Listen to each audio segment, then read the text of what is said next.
countdown for blast-off. X minus 5, 4, 3, 2, X minus 1, fire.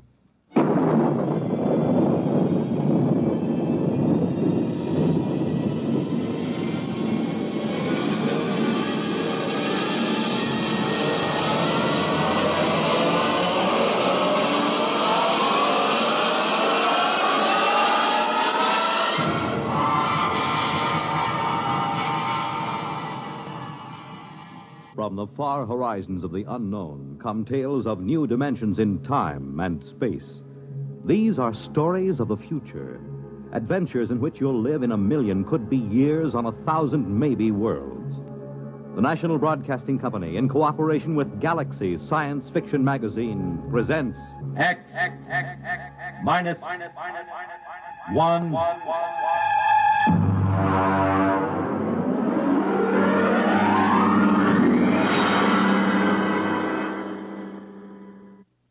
Tonight, The Trap by Finn O'Donovan.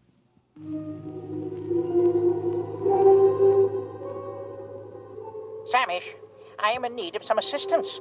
The situation is potentially dangerous, so come at once. It shows how right you were, Samish, old friend. I never should have trusted a Terran. What a sorry mess, Samish, and the plot seemed so foolproof. Hey, Thurston, get up. Get up, come on. Why? What's the matter? Why? Come on, it's daybreak. Now, there's good news. Let me Oh, alone. come on. You don't want to sleep through our vacation. The bird's on the wing. It's 5 o'clock in the morning. 5 o'clock in the morning in the Adirondacks is the middle of the day. What's the weather out? Oh, it's raining. For crying out Oh, loud. don't go back to sleep. It always rains on the first day of vacation. It's a rule of nature. Look, I got a little fly rod with a new plastic reel that I'm just dying You know to what try the out. trouble with you is, Ed? You're in love with sporting goods equipment. Oh, now, wait till you see this You rod. take that rifle I sold you. You could shoot a rhinoceros with it, but you won't, because, Ed, you're essentially a friendly man. The trouble with you is you don't like the woods. Well, how can you say that? Don't I come with you on a hunting trip every year? Sure, but you always manage to steer us over to Lake Placid to the cocktail lounges. Ah, now there's real hunting. Now there are trophies to bring back to the city. None of your paltry brown bears or black bears. Oh, come on. Now, Thurston, I came up here to the mountains to hunt. Have a drink. Well, it's awfully early in the morning. Well, look upon it as an extension of last night. Well, all right. Oh. Think it'll stop raining? No, who cares? Well, come on now. Get dressed. It's a perfect day out there in the woods for bear. It certainly is. That's why I want to stay right here in the cabin.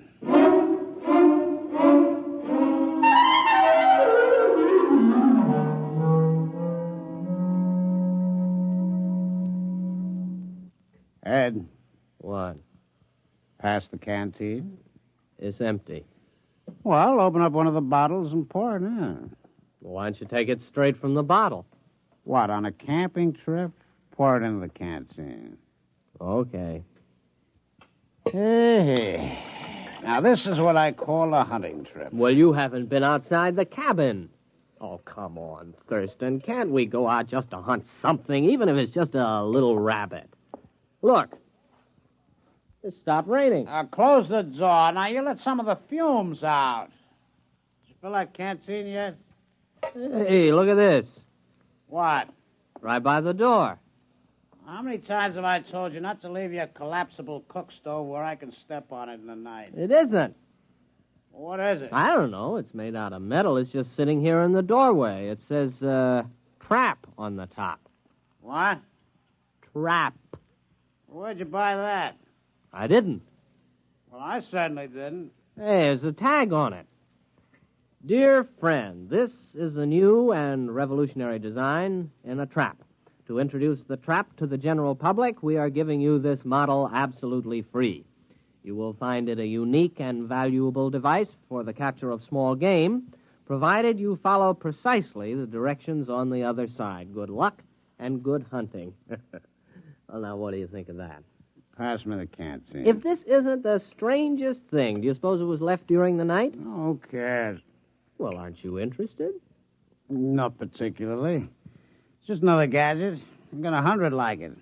My bear trap from Abercrombie and Fitch, the jaguar horn from Battlers, the crocodile lure. Well, I've never seen a trap like this. It's pretty clever advertising to just leave it here. Well, they'll bill you for it eventually. You care for the canteen? Oh, thanks. Hey, look at this thing, Thurston. Do I have to? Well, there are instructions on the other side. Quote, take the trap to a clearing and anchor it to any convenient tree with the attached chain. Here's the chain, all right. Press button 1 on the base. This primes the trap. Wait 5 seconds and press button 2. This activates the trap. Nothing more is required until a capture has been effected. Then press button 3 to deactivate and open the trap and remove the prey. Warning, keep the trap closed at all times except when removing the prey. That's goofy. No opening is required for the prey's ingress, since the trap works on the principle of osmotic suction and inducts the prey directly into the trap. Well, somebody's been at that canteen before us. No, that's what it says. What won't they think of next? Osmotic suction. Pass the canteen back. I'm going to set it. What, the canteen? No, the trap. Come on, help me. Now that's the trouble with you, Ed. You're always cluttering up a hunting trip with hunting. Come on, take this in. All right. If it makes you any happier. Hey, boy, it's cold. Come on, we'll carry it over to that tree.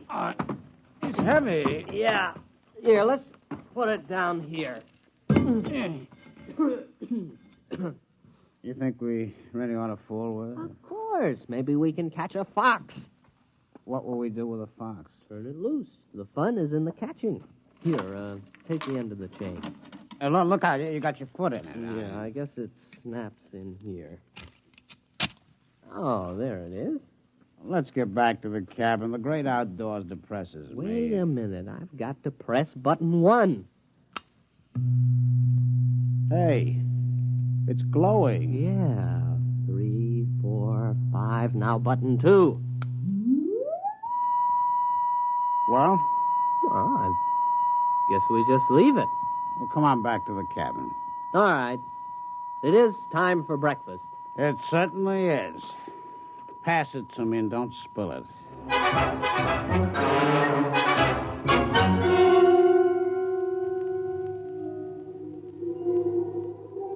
Samish, where are you? You are my oldest friend. I have already been you the beginning of my story. The Terrans accepted my trap as a trap, nothing more, and they began using it at once with no thought as to the consequences. I had counted on this. The fantastic curiosity of the species is well known. During this period, my wife was crawling giddily around the planetoid, redecorating our hutch and enjoying the change from city life. Everything was going well. Ed, What? it's your turn. Okay, here we go. Ready on the right. Ready on the left. The flag is up. The flag is waving. Target's up. You missed. Oh, Thurston, couldn't we just pull the cork out instead of trying to shoot off the neck? Well, certainly not. This is a hunting trip. You can pull a cork off in the city. I have often corked off in the city. Ed, why don't you shut your trap? Trap. Why don't... Thurston, the trap. What about it? Maybe we caught something. Come on. Where you going? The trap. There, look. We got something. We've caught something. Come on, look inside. What is it, huh? It's a rabbit. You sure? Well, look at it. That is not exactly a rabbit, Ed. It's the size of a rabbit. But it's bright green. Ed, no more rum before breakfast. No, siree. Starting tomorrow, hand me the canteen. What do you think it is? Could be a rabbit. Green? With lobster claws? And eyes on stalks? Well, then again, it might not be a rabbit. I think it's a new species. We'll have to build a cage and then find out what it eats. As long as it doesn't drink. You don't suppose it drinks, does it? No, it doesn't look like a drinking type. Now, Ed, I'm not going to share my vacation with a green rabbit with lobster claws. Probably has dirty habits. There's something very unnatural about that trap. It's inhuman. I'll bet they said that about Ford's electric light and Edison's car and the telephone invented by Alexander's ragtime band. Are you sure about that? Oh, sure. I saw the movie. Come on. We'll build a cage, and then we'll set the trap again. Okay, but we better go back to the cabin. What for? We better refill that canteen.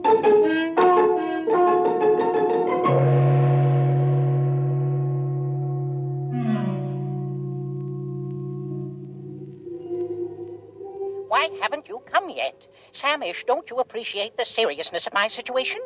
Think of your old friend. Think of the lustrous-skinned Freagle for whose sake I got into this mess. Communicate with me, at least. The Terrans used a trap, which, of course, was not a trap at all, but a matter transmitter. I had the other end concealed on the planetoid and fed into it 3 small animals which I found in the garden. The Terrans removed them from the transmitter each time. For what purpose, I couldn't guess, but a Terran will keep anything. After the 3rd beast passed through and had not been returned, I knew that was all, and that everything was in readiness, so I prepared for the 4th and final sending, the all-important one, for which all else was mere preparation. Ouch. Well, that finishes the cage. You know what? No. What? Those things smell. All 3 of them. Oh, I think they're very handsome. Well, here they are. 1, 2, and 3. First, our green rabbit.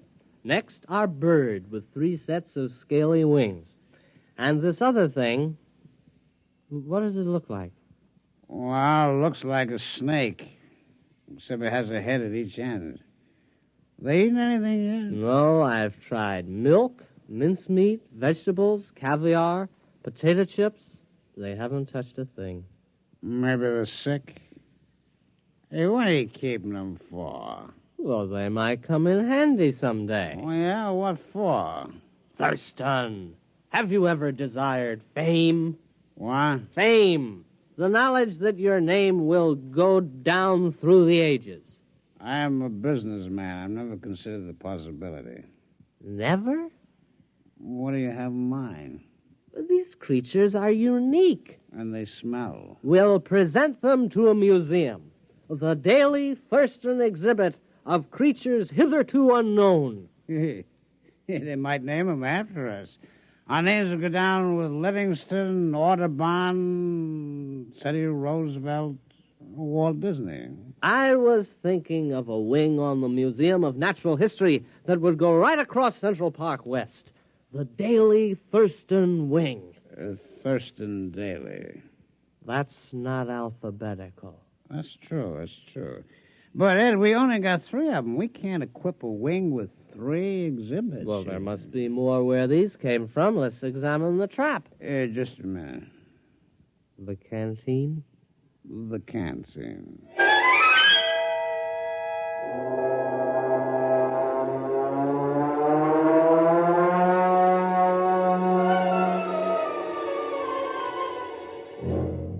We've got something. There it is. Look, it's about 3 feet tall, a big one. Uh-huh. A small green head and a forked tail. Oh, look at him, waving something on top of his head. Well, the rest were quiet. Maybe this one's dangerous. Huh? We'll handle it with nuts. Nuts? Well, nets. Oh, nuts. All right. And then we'll have to get in touch with the museum. Thurston, take a telegram. All righty. Museum of Natural History. Dear sir. Or madam. Have discovered at least 4 animals, which I suspect to be new species. Stop. Have you room for suitable exhibit? Stop. Signed, your friend Ed. Wasn't that signature pretty informal? You're right. Make it, your good friend Ed. We better go back and build a cage for this latest one. It looks awfully exciting. I think we'll make this one strong. Oh, this last specimen is the cream of our collection. Look at it.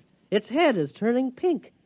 It looks mad, doesn't it? Well, you'd be mad, too, if you were trapped by osmotic suction. Say that again. Osmotic suction. Here, you take the canteen. I'm way ahead of you.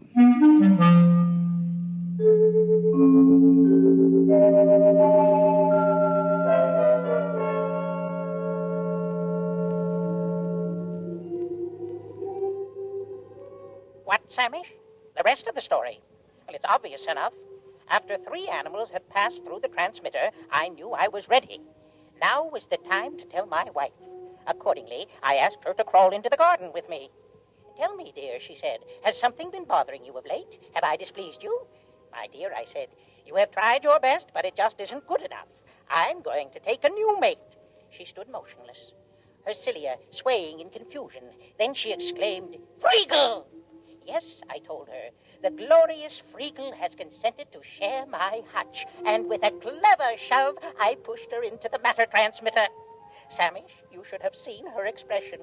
Her cilia wreathed, and she screamed and was gone. I was free at last, free to mate with the splendid Freagle. Now you can appreciate the full perfection of the scheme. It was necessary to secure the Terran's cooperation, since a matter transmitter must be manipulated at both ends. I had disguised it as a trap, because Terrans will believe anything. And, as a masterstroke, I sent them my wife. Let them try to live with her. I never could. Foolproof. Absolutely foolproof. No one could prove a thing. And then, Samish, then it happened.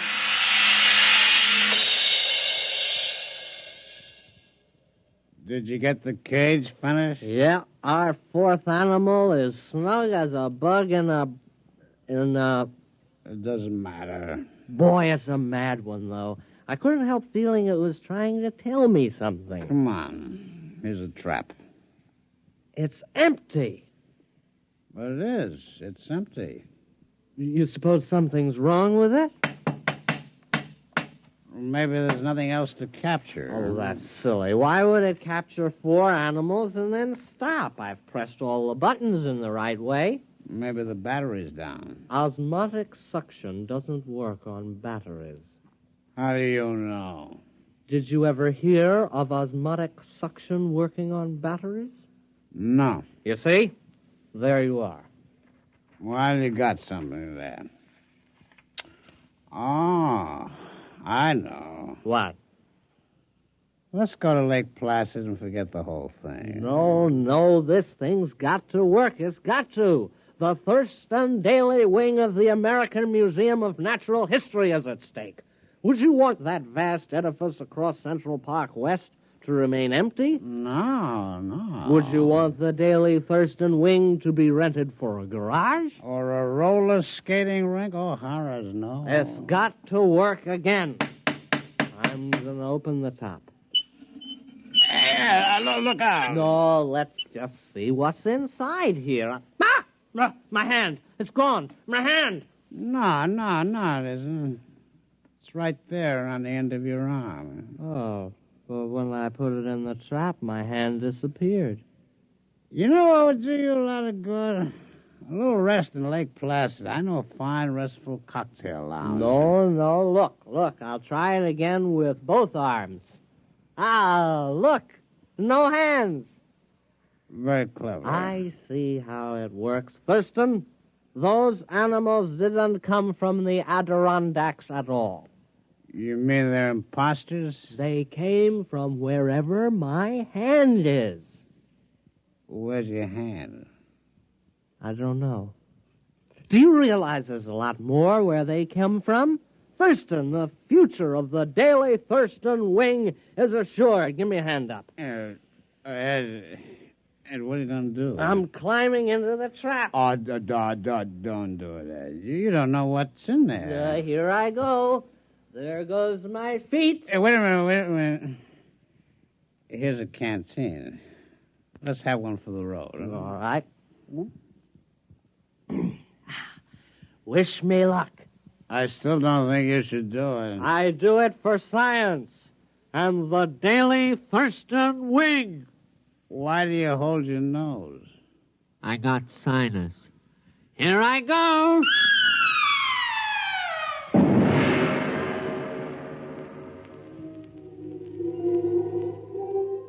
Samish, if you don't come immediately, it'll be too late. I must stop beaming you.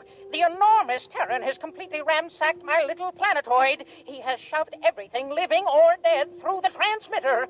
My home is in ruins, and now he's tearing down my hutch. Samish, this monster means to capture me as a specimen. There's no time to lose. Samish, what can be keeping you? You, my oldest friend, you who... What's that? Samish, what are you saying? You can't mean it. No, not you and Friegel. Reconsider, my old friend. Remember our friendship. Remember...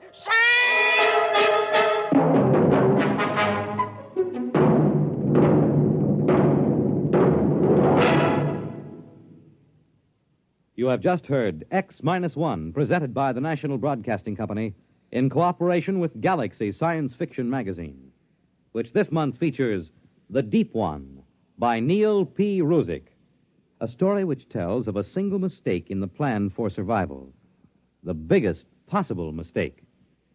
Galaxy Magazine on your newsstand today. Tonight, by transcription, X-1 has brought you The Trap, a story from the pages of Galaxy written by Finn O'Donovan and adapted for radio by Ernest Kenoy.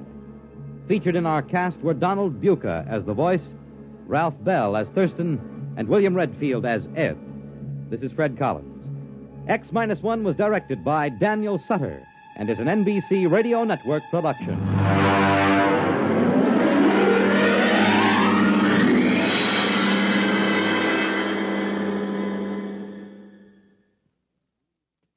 The world on a new hotline. Listen for news on the hour in the exciting hotline service all day, every day on most of these stations.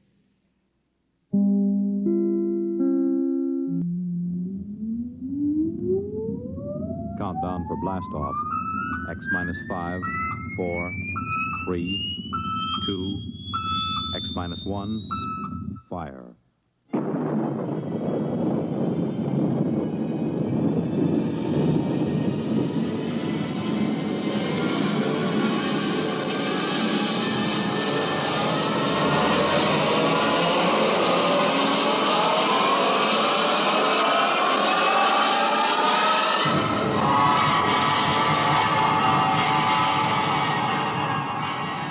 From the far horizons of the unknown come tales of new dimensions in time and space. These are stories of the future, adventures in which you'll live in a million, could be years, on 1,000 maybe worlds.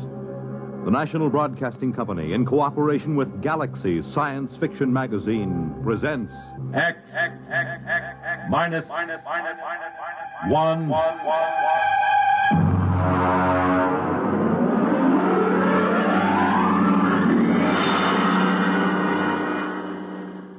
Tonight, the time, 150 years from now. The place, a luxury spaceship en route to Venus. The story, Venus is a Man's World, by William Tenn.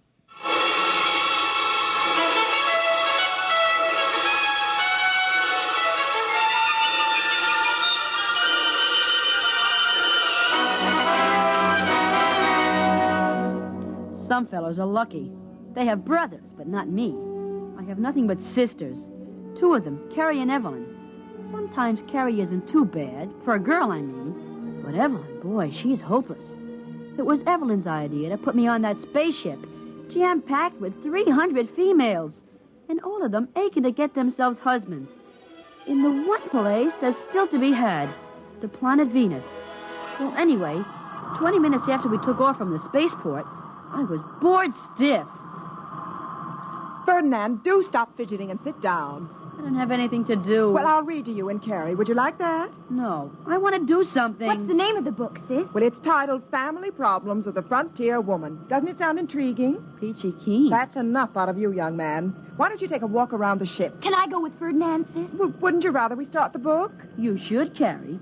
Every girl should read about the family problems of the frontier woman. Keep quiet, you boy. Oh, children, let's have enough of that. Now, go ahead, run along, you two. And Carrie, look after Ferdinand. See that he keeps out of mischief.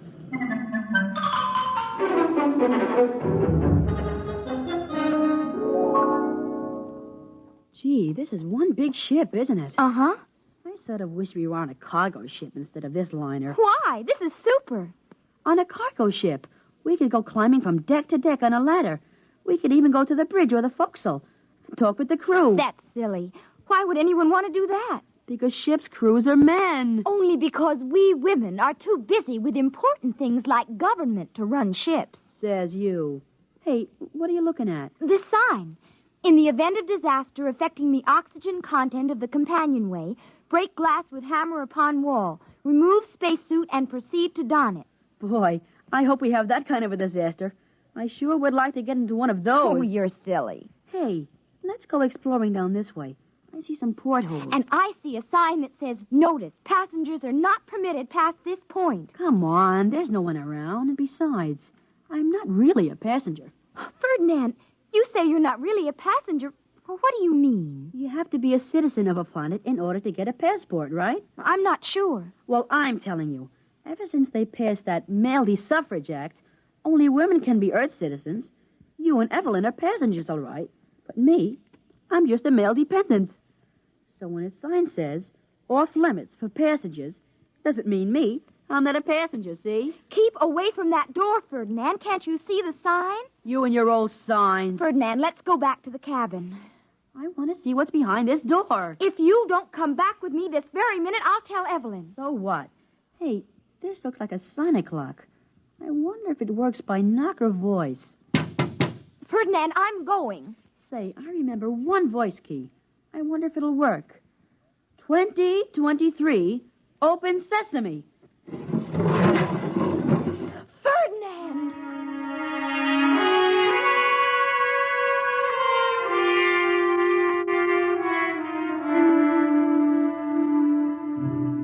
Out of all the million possible combinations, I hit it just right. The door clicked open into a dimly lit hole.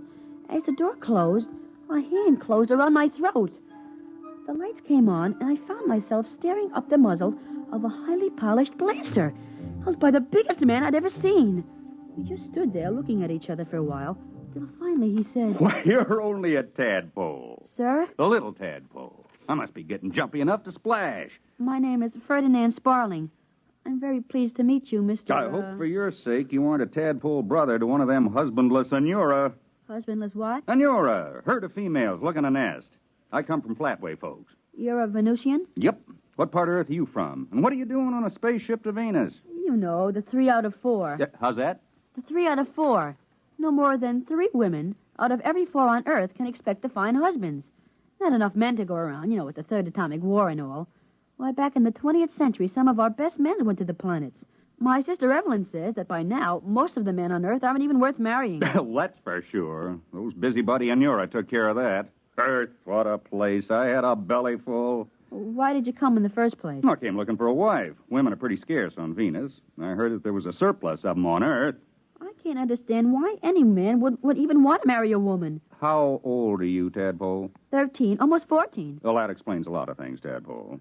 It doesn't explain why you're heading back to Venus. Because I was in trouble the minute I landed on that woman's world. I didn't know I had to register at a government-operated hotel for transient males. Imagine, they told me a man couldn't say anything in court. All talking was done by female attorneys to a female judge. But I told him off. I told him where I come from, a man spoke his piece when he had a mind to, and his woman walked by his side. Well, what happened? Oh, I was found guilty of this and contempt of that. But I wasn't going to serve all those fancy little prison sentences, so I broke out and stowed away. You mean that you're breaking the law right now? Sure, aren't you? Oh, I guess so. I'm also a man outside the law. We're in this together. Shake, Ferdinand. Ferdinand? That's not a right label for a sprouting tadpole. I'll call you Ford. My name's Butt. Butt Lee Brown. Is Butt a nickname like Ford? Yeah, short for Alberta. But I haven't found a man who can draw a blaster fast enough to call me that. You see, Pop came over in the 80s with the first wave of immigrants from Ontario. Named all of us boys after Canadian provinces. I was the youngest, so I got the name they were saving for a girl. Golly, Mr. Butt, you must have had a lot of brothers. Yeah, full nest. They're Sass. His real name is Saskatchewan. Manny after Manitoba. And Uke, he was named for Yukon. I got one for every province and territory in Canada. Golly, all I have is 2 sisters. Oh, tell me about them. Well, there's Carrie. She's almost 16. Well, how about your other sister? She a little older? She's old, all right. Evelyn's almost 21. She pretty? Who? Your sister Evelyn. Oh, I don't know. She's healthy. She's got very good teeth. If I know her breed, she's bossy and opinionated. Well, I know the women. There goes the dinner gong, Ford. You better scat. Growing tadpoles need their vitamins. Could I bring you some chow? I could stuff it in my pocket and sneak it back here. No, thanks. I've stashed away enough provisions. I got plenty of kelp and Venusian mud grapes to last the trip. Now, you better shove off, Ford. They'll start looking for you. Guess I had better. Well, I'll see you right after dinner, Mr. Butt. Just plain butt to you, Ford. Oh, okay. I'll be seeing you. 2023. Open sesame.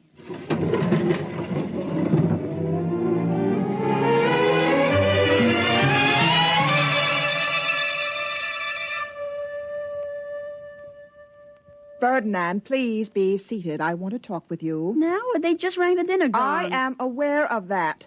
Now, where have you been? Around. I demand a straight answer. Where have you been, Ferdinand? I told you, sis, around. And don't call me Ferdinand. Call me Ford.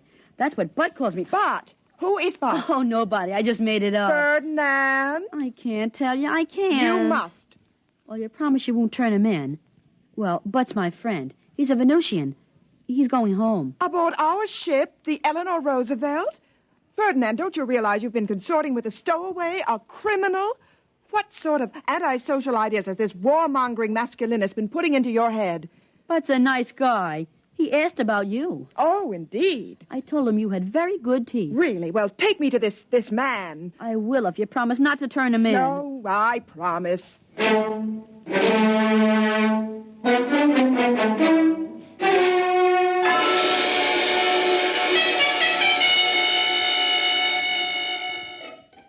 He's in there. The door has a sonic lock. I know the combination. Watch. 2023. Open sesame. Oh, it's so dark in there. But, hey, Bud, I brought along my sister Evelyn. She'd like to meet you. It's all right. Put on the lights. Oh. An honor, Miss Sparling. Please come right in. First, Mr. Bott, I want... Brown. Butley Brown. First, Mr. Brown, you realize that you are committing 2 crimes. 1, the political crime of traveling without a visa, and 2, the criminal act of stowing away without paying your fare. Golly, sis, that's no way to talk to Bud. I take it you either have no defense or care to make none. I wonder if all the Anura talk like that. And you want to foul up Venus. We haven't done so badly on Earth after the mess you men made of politics. Hear, hear. Yeah, hear, hear. Oh, you keep quiet, Ferdinand. And another point, Mr. Butley Brown. I don't suppose you know that under space regulations, you've made this poor child an accessory. Bud didn't make me anything. Let's not talk law, female. Let's talk sense. I'm in trouble because I went to Earth to look for a wife. You're standing right here now because you're on your way to Venus for a husband. So, let's. Let's? Let's what? Are you daring to suggest now, that... Miss Sparling, no hoopla. I'm saying let's get married, and you know it. Jesus, say yes. And what makes you think that I'd consider you a desirable husband? Figure it this way. If you wanted a poodle, you're pretty enough to pick one up on Earth. When you go charging off to Venus, you don't want a poodle, you want a man, and I'm one. I own 3 islands in the Galertan Archipelago. Good farmland when they're cleared. I got no bad habits, outside of having my own way. I'm passable good-looking. My teeth are good, too. Besides, if you marry me, you'll be the first mated on this ship, and that's a splash most nesting females like to make. You know, there's more to marriage than just doing... So there is. Well, we can try each other for taste. Now, me, I'd vote yes. Me too. I'd vote yes. Now I'll cast my vote.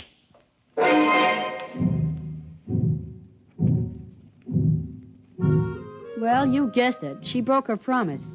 I suppose the kiss did it. She put it a stowaway to the captain, and he sent the detail from the ship's crew to haul Butt off to the brig. Well, later that afternoon, all the passengers, 300 females and me, gathered in the lounge for the hearing. It's all on account of you. Shush! Don't shush me. You promised your word wouldn't get Butt into trouble. Oh, you snitch. Shush, the captain is rapping for quiet. By authority vested in me under the Pomona College Treaty, the stowaway, a Venusian, Butt-Lee Brown, will be tried for violation of Articles 16 to 21 inclusive of the Space Transport Code. Purser, bring in the prisoner. Ladies! Those cheap extroverts, and they call themselves responsible. Ladies! Dear ladies! Thank you, ladies. Butt-Lee Brown, I order your person and belongings impounded for the duration of this voyage as set forth in sections 41 and 45. Captain, the sections are 43 and 45. You're quite right, Miss Sparling. Sections 43 and 45 of the Mother Anita Law Emergency Interplanetary Directives. Aren't you even going to give me a fair trial before you hang me? Ladies, I beg of you, ladies. Captain, what exactly are the charges against me? You're a stowaway. I can pay for my passage. You can? Well, then I guess we can dismiss the charges. Ladies, gentle ladies. Just a moment, Captain. Yes, Miss Sparling? I demand justice. You can't let him off that lightly. Besides, there's the other charge. What other charge? Assault. That comes under sections 18 through 35 of the MacDonald Law. It does? Well, then would you tell the court in your own words exactly what happened? Well, when I first laid eyes on Mr. Brown, he seemed to be a fundamentally decent chap, despite his barbaric notions on equality between the sexes, or worse. I was positive I could shame him into a more rational social behavior and make him give himself up. Go on, Miss Sparling. Just as I was getting over the colossal impudence involved in his proposing marriage and was considering the offer seriously on its merits, as one should consider all suggestions, he deliberately dropped the pretense of reason. Get her. Ferdinand! My name is Ford, and you're nothing but a big snitch. You promised not to get Butt into trouble. Your name is Ferdinand, and stop trying to act forcefully like a girl. It doesn't become you. Miss Sparling, did I understand you to say that you were considering Mr. Brown's proposal of marriage? That is true. I will not deny that he appealed to me. He appealed to me as most savage ancients appeal to their women, as an emotional machine. Throw the proper switches, says his theory, and the female surrenders herself ecstatically to the doubtful and bloody murk of masculine plans. I'm afraid I still don't understand. What exactly did Mr. Brown do? He kissed me. Ladies, please, ladies. Mr. Brown, do you deny kissing Miss Sparling? No, Miss Sparling. Do you deny enjoying the kiss? Your question is irrelevant and immaterial. Oh, she enjoyed it. How would you know? Well, I was right there. I could tell the way she acted. She sort of held the back of his neck, closed her eyes, and just hung on. What were you doing there? I introduced him. I met Bud first. Then I took Sis over there to meet him. I see. Ferdinand Sparling, I hereby order your detention for the duration of this voyage for aiding and abetting a stowaway as set forth in sections 41 43 and 43 and 45. And 45. And you can't arrest Ferdinand. He's only a child. You gave me your word no charges would be lodged against the boy. That was the usual promise one makes to an informer. But I made it before I knew it was Butt-Lee Brown you were talking about. I didn't want to arrest Butt-Lee Brown. You forced me. So I'm breaking my promise to you, just as I understand you broke your promise to your brother. I'm afraid both Ferdinand and Butt-Lee Brown will be picked up at New Kalamazoo Spaceport and sent terrorward for trial. But I used all our money to buy passage. I'm sorry. You'll have to return with your brother. Of course, there is a way out. There is? Well, tell me, please. Miss Sparling, if you'd marry Brown... Now, don't look at me like that. If you'd marry Brown, he would go on your passport as a dependent male member of your family. Do you think I'd marry that desperado? Why, he doesn't know enough to sit back and let a woman run things. Captain, you should be ashamed of yourself. I'll marry him! Perhaps I should be, but that's what comes of putting men in responsible positions. See here, Miss Sparling, I didn't want to arrest Brown. I'd still prefer not to. The officers and crew of my ship all go along with me. Why not? Men always think like men. They never use logic. They just rely on masculine intuition. Maybe so. This ship's crew are all residents of Earth. But our work requires us to be on Venus several times a year. We wouldn't want to cross any member of the Brown clan. They're all men of influence on the polar continent. No, I wouldn't doubt that for a second. If anyone gets in their way, they merely oxidize them with a blaster. Take Butt. He's a big man in his own bailiwick, the Galertan Archipelago. When he wants to put somebody in office, well, he just appoints them. Mr. Brown has that much influence, you say? Power, actually. The kind a strong man usually wields in a newly settled community. Oh, Mr. Brown, if I marry you, would you promise to see that I'm appointed resident governor of the Galertan Archipelago? No. Attaboy, Bart. Don't give in. Ferdinand, this does not concern you. Mr. Brown, I might even consider a county clerkship. Nope. Stick by your blasters, Bart. Show me you're a real man. Mr. Brown, it would seem to me that if you really want to marry this attractive young lady, a compromise could be worked out. Well, I could make her sheriff.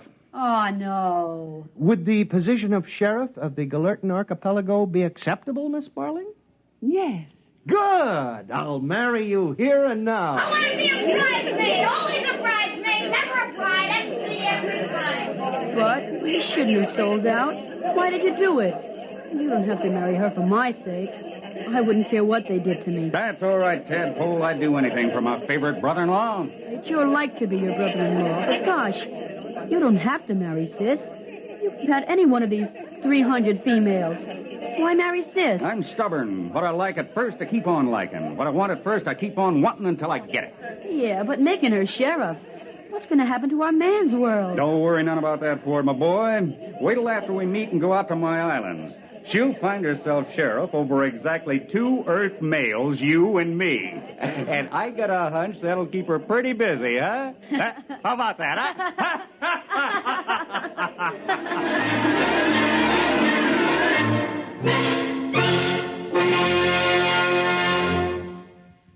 You have just heard X-1, presented by the National Broadcasting Company in cooperation with Galaxy Science Fiction Magazine, which this month features An Eye for a What?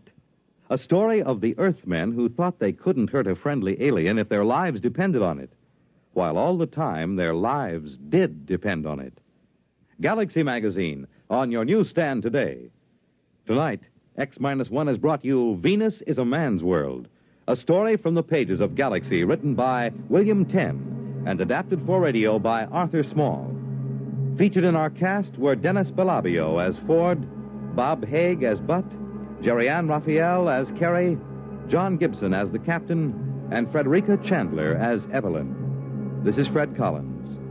X-1 was directed by Daniel Sutter and is an NBC Radio Network production.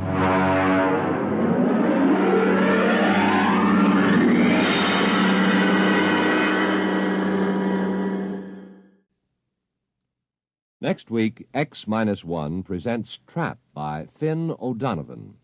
Fur hunters tangle with a bottle of firewater and a new kind of trap which catches more than they bargain for.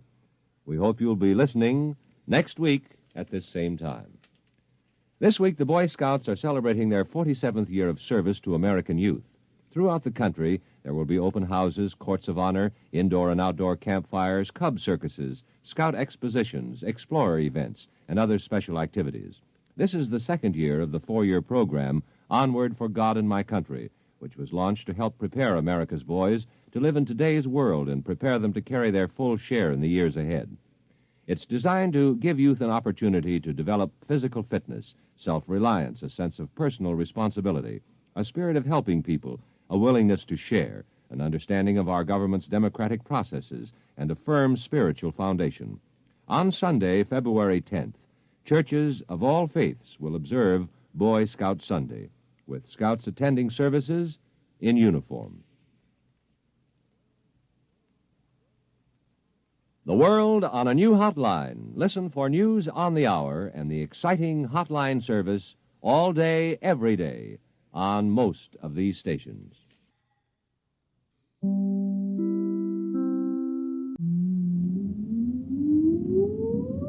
Countdown for blast-off. X-5, 4, 3, 2, X-1, fire.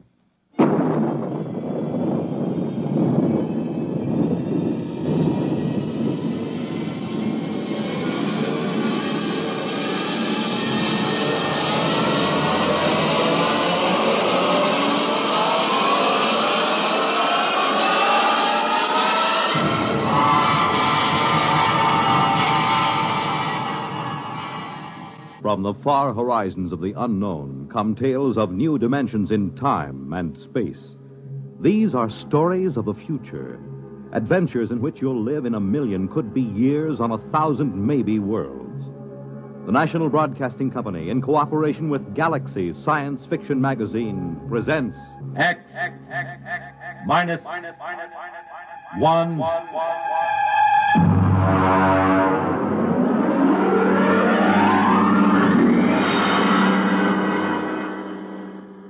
Tonight, Caretaker by James A. Schmitz.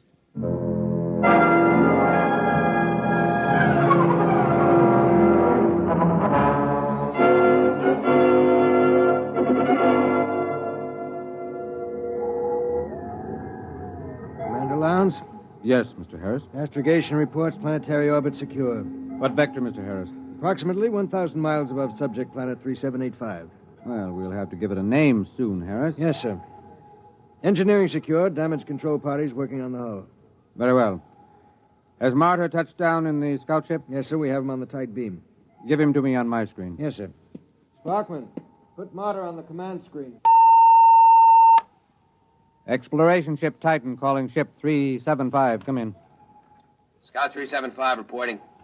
What's it like down there, Martyr? It's not much different from the scan report, sir. I'm at the head of a valley. It's green and it's scarlet. It's all swampy. And there's a big river threading through it. Harris, get me a pinpoint on Martyr's location. Aye, sir. There are mountains beyond. I can see Holman's house from here. Looks like a Swiss chalet standing over the lake. Have you made contact? Yes, sir. Boyce is over there now. How is he? Well, it's hard to say. Tell him we're recording the planet officially as Holman's planet. That might please him. No, I don't think so, sir. What? A boy suggested it during our first visit with Holman today. He wants us to record it instead as, I'll spell it. Cresgyth. Cresgyth. What's that, local? Well, that's his phonetic interpretation of the name the people here use. Fair enough, if that's how he wants it. Anything to add on your present report? No, sir. I'll call you back after we've met his woman. His wife? Yes, sir. I'm glad it was you and Boyce who found Holman. You're reliable men, you in particular. Martyr, I don't need to emphasize that Holman's discovery of what appears to be the first genuine human race ever encountered outside of Earth is of primary importance. Yes, sir. Boyce might be inclined to hurry through the diplomatic overtures. You'll be careful about that part of it, Martyr. Yes, very careful, sir. On the 2 continents we've scanned before, we've found no traces of human inhabitants, present or past. Yes, I know, sir, but Holman's... It's possible Holman's acquaintances are the sole survivors of humanity here. If we frighten the tribe into hiding, there may never be another contact. Yes, I understand, sir. Fine. Now then, what about these other creatures? What did Holman have to say about them? Well, in the 20 years he's been marooned in this valley, he's had only 3 or 4 actual encounters with them, sir. Rather violent encounters on his side. Apparently they learned to avoid him after that. They're called Zares. He seems to have an almost psychopathic hatred for them. That's not very surprising. We pulled up a scout drag a little while ago, bagged a couple of specimens. The description checks with Holman's description of the Zares, the worm-like, slimy, blue body with a set of arms, legs, and head. Out of the water, they seem to wear some kind of clothes, presumably to conserve body moisture. Yes, that's what he said. All right now, Martyr. I want you to continue according to the plan. And remember, be careful of Holman. He's been alone on this planet for 22 years. He deserves a lot from us. Yes, sir. But he hasn't been alone. He has his wife.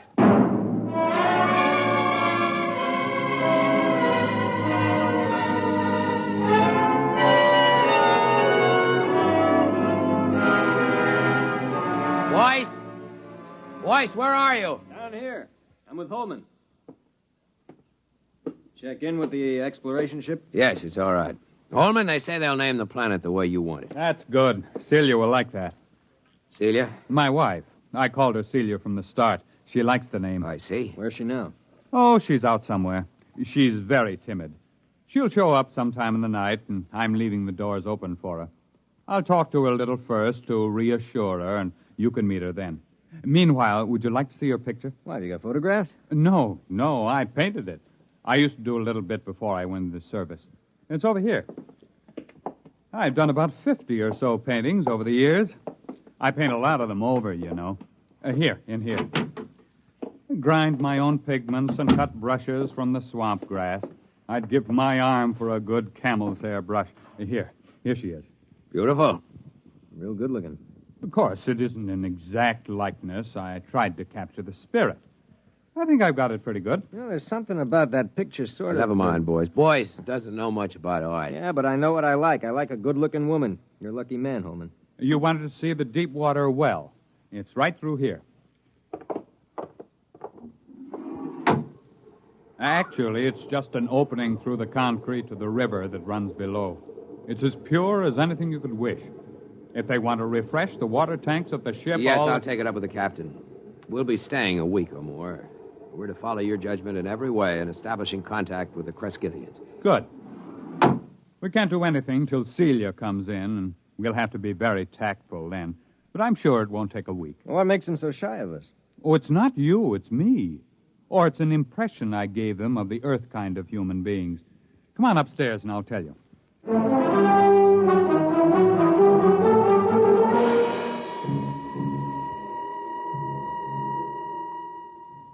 Cigar?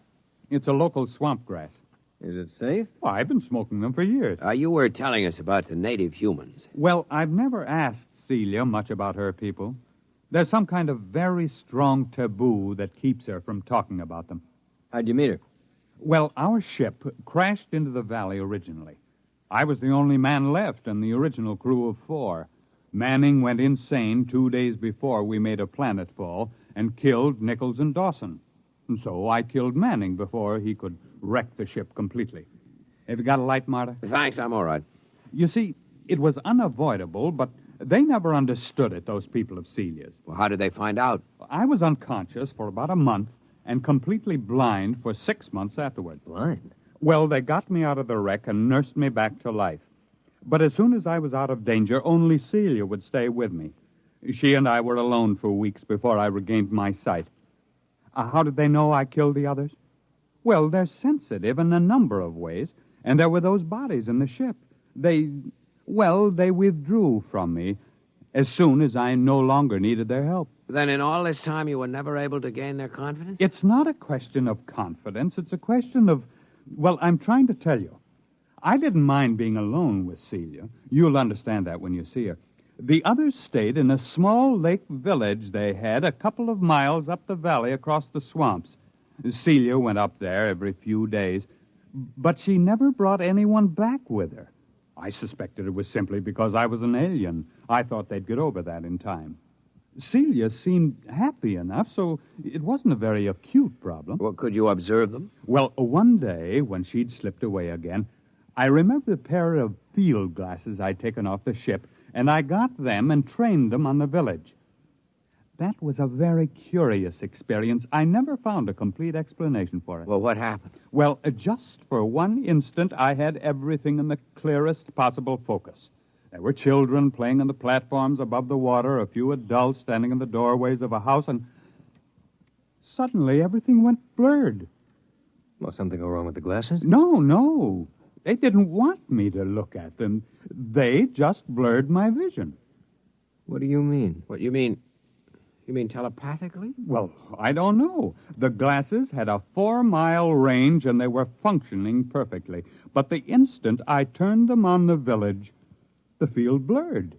Well, I never felt so snubbed before. Yeah, I guess that's quite a hint. Well, I admit it annoyed me. The next day, I announced to Celia that I was going over to the village. Well, she made no objection, but she followed me in the distance, probably to make sure I didn't drown on the way. It's wet going around here.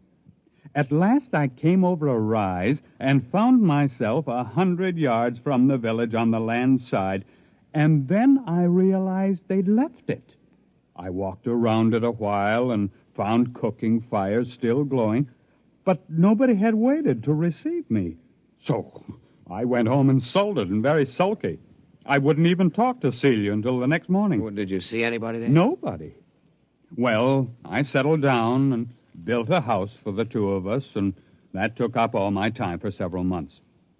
I couldn't ignore them. There was something so curiously happy and peaceful about them, even though they gave me the cold shoulder. From the one look I had of them, it showed me that they were the most beautiful people I'd ever seen.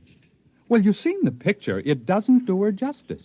Boy, she must be something. One day, when Celia was gone, I made another trip to the village, and the same thing happened. Well, did you make any attempt to explore further? Oh, yes. I got the little lifeboat flyer repaired enough to get it off the ground and set it down again. I had enough fuel for one 24-hour trip. I flew down the valley for almost 50 miles before I came across the first colony of the other ones, the Zares. Is that what the people here call them? No, Zare, that's the word for snake. I named them that. Did they live in caves? No, that's what fooled me. It was a village of houses just like the one here. I sat down on the lake and I saw them. They just stood there, very quietly watching me through the doors and windows.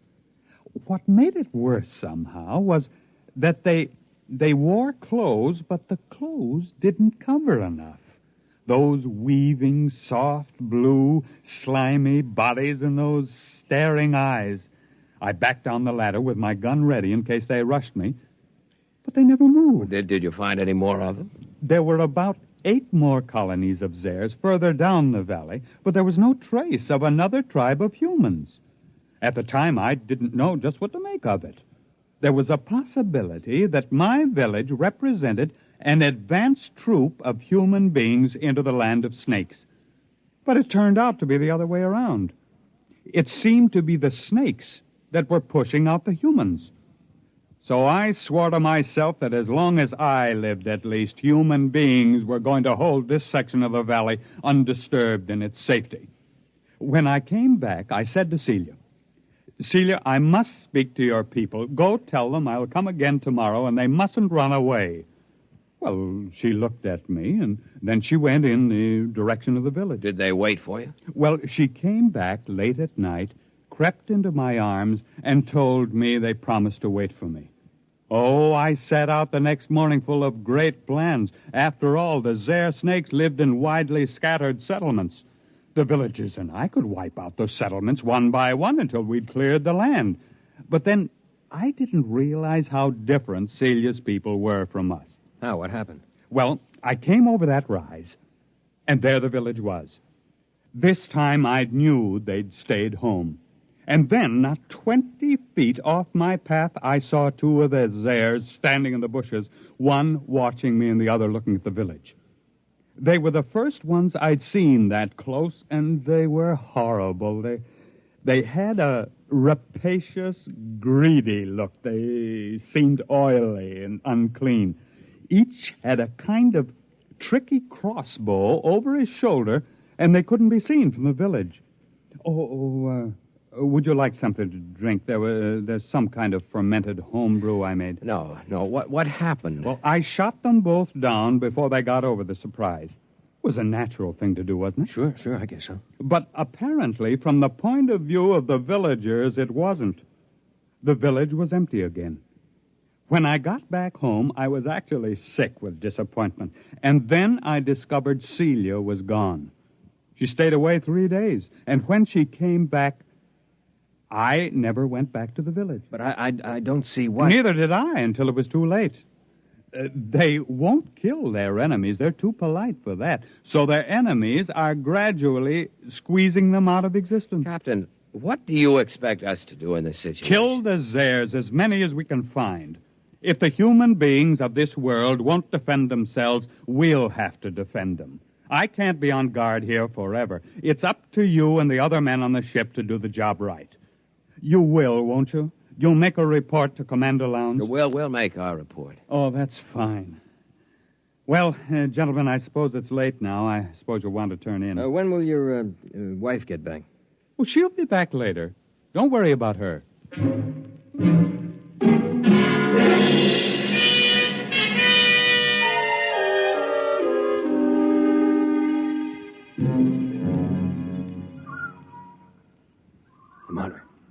Marta, you awake? Why, what do you want? Listen. What? Somebody moving in the house. Listen. Holman? No.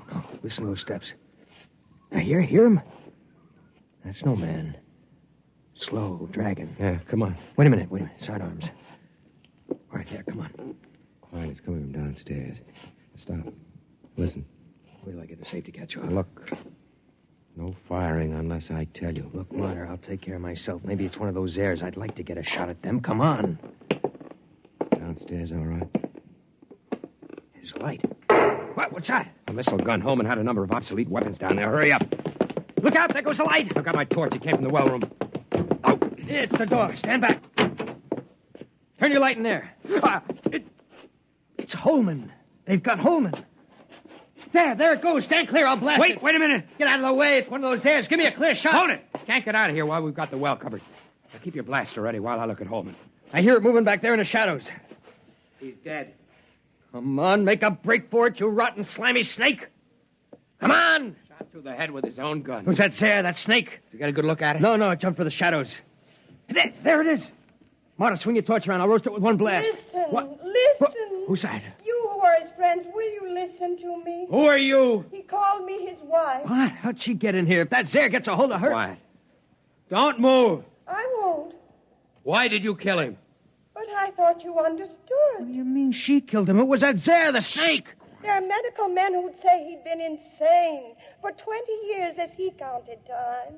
They would have forced him back into sanity. I could not bear the thought he should suffer that. Suffer what? Are you all fools? He was a fool, though I loved him. He could not see beyond the shape of things. So here among us, he saw shapes he could bear to see. And those moments when sanity came to him and he saw what was really there, then he killed.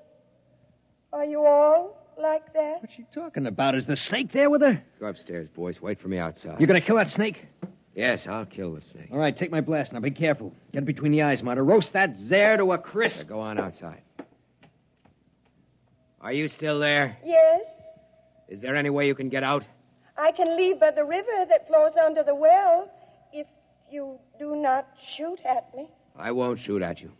May I take his body? Yes. And you will all leave with your ship? I loved him, although my people thought it strange, almost beyond their tolerance. They are foolish, too, yet not as foolish as you are. They saw what was in his mind, and not beyond that, and so they were afraid of him. But he is dead now, and there is nothing that your people and mine could share. We are too different. Will you leave? We'll leave. What did you see that was beyond his mind? A brave spirit, though very frightened. He ventured far, far, far into the dark, of which he was afraid. I loved him for that. I am coming now. I think you had better look away.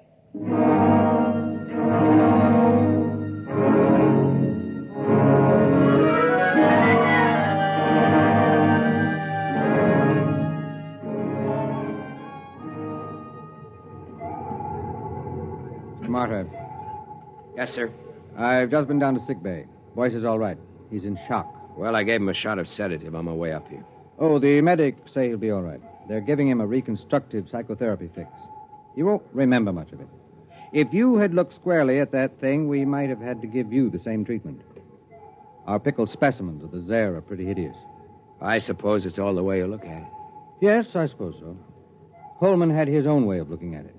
Selective hysterical blindness maintained for 22 years, with his own type of artistic hallucinations thrown in. I can't help wishing it hadn't happened to Holman. He didn't maintain it throughout. When he was hallucinating, he saw them as beautiful. He saw her as beautiful. But when he saw them clearly, the way they really were, he killed them. Who wouldn't? I almost feel like getting out of space and staying out for good. Well, it's time to file a report and wrap up. What are you reporting? That Holman died here quite peacefully about a year before we found him, leaving a diary of inspiring courage and devotion to space exploration behind him. We'll have time enough to work up the diary. That should keep everybody happy. All secure, sir. Shall I close down the ports? Just a minute. Martyr, look down there. The whole galaxy. Do you think there actually are people out there somewhere? I hope so. Do you think we'll ever find them? I don't know. They've never found us.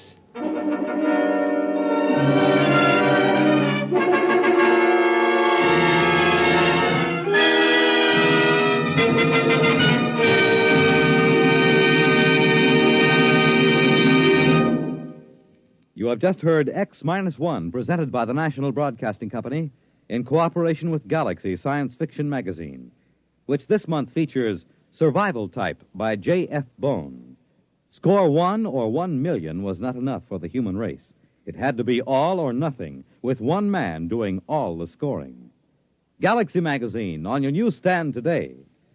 Tonight, X-1 has brought you Caretaker, a story from the pages of Galaxy written by James A. Schmitz and adapted for radio by Ernest Kenoy. Featured in the cast were Ted Osborne, Bill Lipton, Mason Adams, Raymond Edward Johnson, and Betty Kane. This is Fred Collins. X-1 was directed by Daniel Sutter and is an NBC Radio Network production.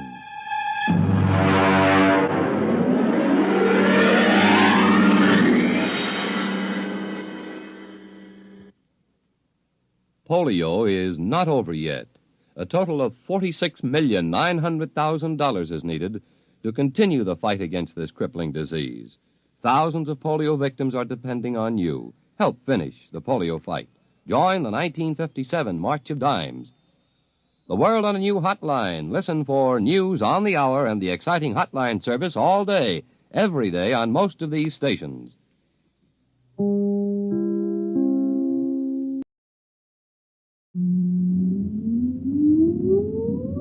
Countdown for blast off. X-5, 4, 3, 2, X-1, fire.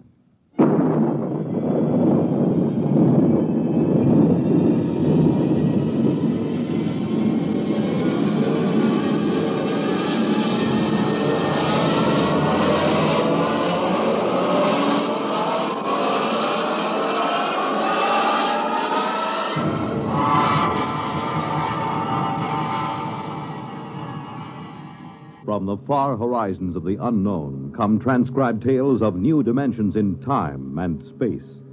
These are stories of the future, adventures in which you'll live in a million, could be years, on 1,000 maybe worlds. The National Broadcasting Company, in cooperation with Galaxy Science Fiction Magazine, presents X-1.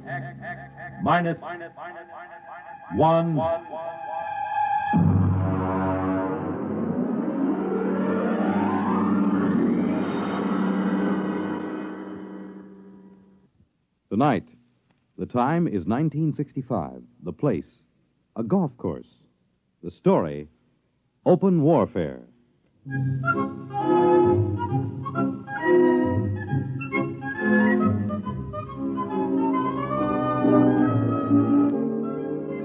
You wouldn't believe it, but there are some people that think that caddy is a pet name for a big car. No, I mean it. Over those little wagons you pull around the course or carrying their own clubs, there are people actually playing golf for years, never seen a caddy. As far as I'm concerned, you take the human element out of golf or any sport, and what do you got left? Nothing. I mean, you could say I'm prejudiced on account of my being a caddy, but that's the way I feel about it. Besides which, a caddy is a perfect observer of the passing parade of human experience. I'll give you for instance. Now, you take Jim Pearson. He won the U.S. Open in 1960, 61, and 64. Well, let me tell you about Jim Pearson. He was the pro at the club here, and I remember when it all started. He was out playing with Mr. Hatcher. That's Sam Hatcher. He couldn't break 90 if the ball had wings. And in the locker room, he looked like a sack of flour that had been set down hard. But he was loaded with money. Anyway, they were waiting for a foursome of dames who he shouldn't have been wearing slacks. When Hatcher turned to Jim, and with a real sweet smile, he lowered the boom. Jim, you're a good golfer. Thank you, Mr. Hatcher. You're a good golfer, even if you can't teach me anything. Oh, you're coming along fine, Mr. Hatcher. We've been good to you at the country club, haven't we? Oh, yes. I want you to do something for me. Yes, sir? Stay away from my daughter. Oh, well, Mr. Hatcher. I won't have Alice marrying a man who has nothing but coordination and muscles. What? When I was only your age, I was making $50,000 a year. It takes brains to do that. Brains get more valuable. Muscles deteriorate. There's nothing muscles can do that a machine can't do better. You don't think I could make $50,000? I know you can't. You haven't got the guts. Now, listen, Mr. Hatcher. I'm just quoting history, Jim. Take the tournament in St. Louis. You blew up. And the Goodall and the Palm Beach. You could have won all those. But you blew. You chickened out. That's not exactly fair, Mr. Hatcher. But it's true. I can make $50,000. Yes, in your whole life. Oh, no, in 1 year. Oh, you can? Yes, sir. All right, Jim, you're a sportsman. I'll tell you what I'll do. If you can make $50,000 in 1 year at this infantile pastime that you call golf, you can have Alice.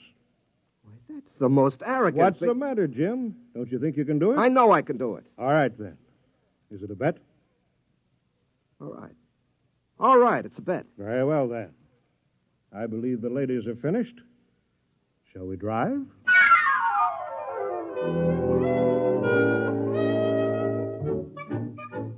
Naturally, old man Hatcher set a trap for him. And I guess it worked pretty good, too. Jim knew I heard the whole thing, so he used to talk it over with me. Hey, you've been doing real good this season, Mr. Pearson. Sure. Been away on the whole circuit. I haven't seen Alice more than one day at a time in the last 6 months. You, hear from Miss Hatcher? Oh, yes. Yes, I got a telegram right after I won the first tournament. It said, and I quote, "I won't be bought and sold. Signed, Alice." She found out about that bet, huh? Yeah, I'm sure her father made sure she did. Wouldn't it frost you? It did. It cost me $5,000 in tournament money, and then I just got mad. You know, the cold mad, the kind of mad that puts 20 yards on your drive? Yeah, I know what you mean. Sometimes when I get sore at the caddy master, I go out to the driving range. Bango! Every time you hit it, you got it right between his eyes. Yeah, that's the idea. Every time I slam a ball down the fairway, I feel as if I've just belted Hatcher right behind the ear. You, still figure you got a chance? Oh, I'm going to get that $50,000 this year, all right. I'm going to win the U.S. Open, and that's worth $25,000 in cash plus vaudeville appearances or Ed Sullivan's television show or something. And I'm going to take the money and I'm going to lay it in front of Alice and I'm going to say, I wasn't buying you. I was buying the right to tell you I love you. Ah, gee, that's pretty. All right, never mind. Give me a number 7 iron.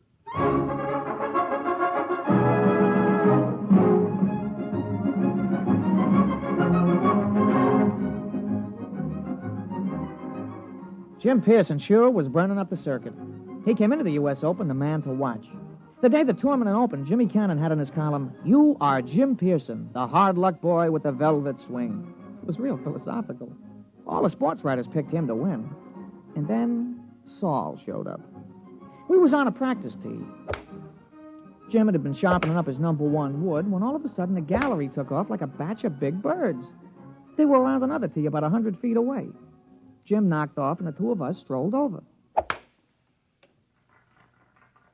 Hey, that's some swing. Who is that, Pete? I never seen him before. His name's Saul. That's some swing. Yeah, he's no amateur. I've never seen him on the pro circuit. Hey, Mr. Pearson, look at the caddy. 280 yards down there. That ain't what I mean. Look, he's got a ball bag in his hands. Now watch. Oh, that's a good catch. He caught that ball right in the bag. Mr. Pearson, that caddy didn't move that sack. That ball dropped right in, 280 yards away. Oh, it's an accident. Yeah, look, it happened again. He's a trick shot artist. Wait till he gets into competition. I don't know. He just hit another one, dead center. Oh, there isn't anybody that good. Not even old Joe Kirkwood. Quite a spectacle, eh, Jim? Oh, hello, Hatcher. Must be unnerving to watch something like that. I can stand it. But will you be able to stand it when the going gets rough? Will you blow up like you always do? It'll be too bad just when you're so close. Don't worry about me. I'm not. I imagine Saul will take care of that. Oh, you know him? I brought him here. My own personal entry. He's going to beat you out of the open. But he's got something to learn. Look at him. Just a dumb country boy who never saw a golf club till a few months ago. I think he might teach you something, Jim.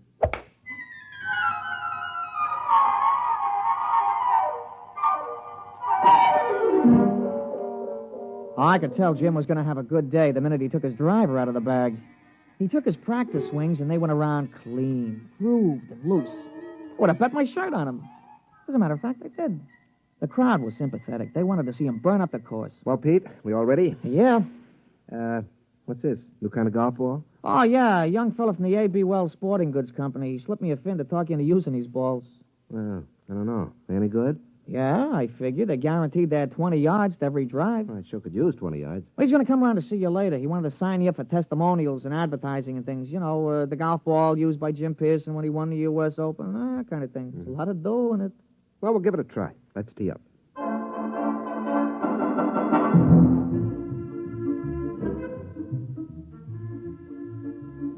Oh, he started off real good. A long, straight drive right down the fairway. It was a birdie 4. Jim was clicking him off that day. There you are, Pete. 34 and a 32 for 66 on the 18. 6 birdies, 12 pars. Yeah, 3 more rounds like that should win easy. Hey, how were the new golf balls? Huh? Oh, fine. You know, they aren't kidding. It does average out about 20 yards longer on the drive. I'll have to get a couple more dozen.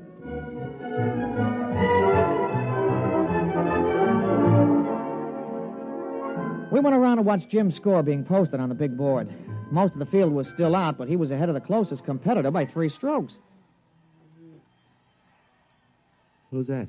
Oh, somebody coming down the 18th. It must be a hot round. I'll be posting it in a minute. Oh, Saul.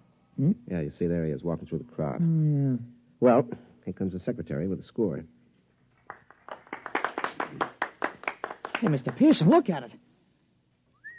32 and 32, 64. 64? That's a new course record. Yeah, well, it's only the first round. New course record. Look at that. 3s and 4s, 3s and 4. He ain't over 4 for the whole day. What's the matter, Jim? You don't look well. One round is not a tournament. Well, comfort yourself while you can. Saul's just getting warmed up. He's that mythical thing, the perfect golfer. But he's dumb. No brains, Jim. No brains at all.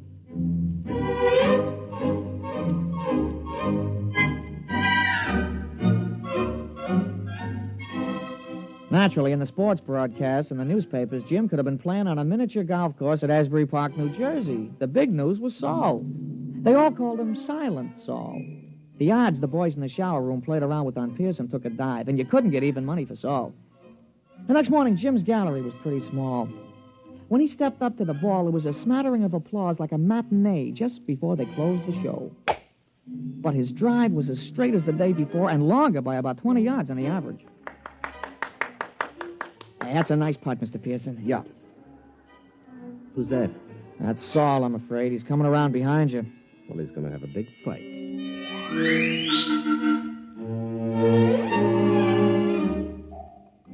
Jim's second 9 was a duplicate of the day before. Another 32. He equaled Saul's record-tying score of yesterday. Then when we came in to read it on the big board, he looked like somebody hit him on the head with a driver. Look at that, Pete. 31 out, 31 back for a 62. He's got me by 2 strokes today. And 4 strokes in all. What do you got to say, Jim? Oh, nothing, Mr. Hatcher.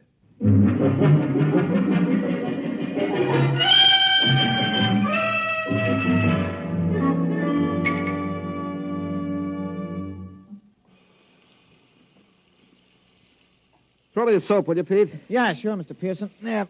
Thanks. You know, there's something wrong, Pete.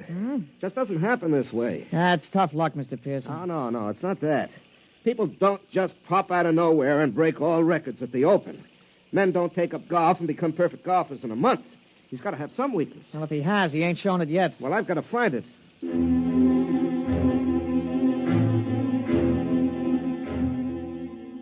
Jim was out the next morning, and he came in with a classy 32. On the back 9, he slipped a stroke to 33. He was still 4 down. He shook off a couple of reporters who were trying to egg him into a feud with this Saul, and the two of us just hung around in the crowd watching Silent Saul. His first drive went a clean 300 yards down the fairway, straight as a ruler. Pete, there's something about his swing. There's something about it. I've seen it before. Oh, you never saw that Silent Saul before, Mr. Pearson. Still, there's something about his swing.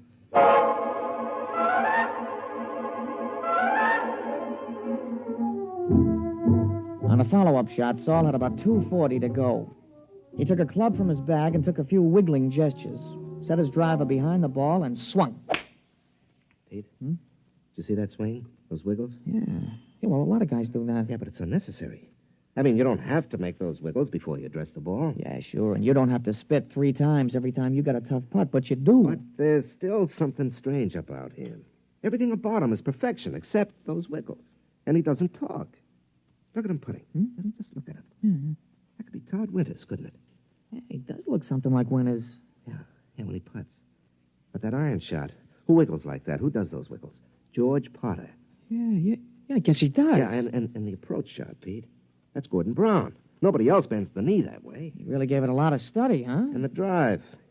That grooved swing on the drive. Pete, come on. I've watched enough.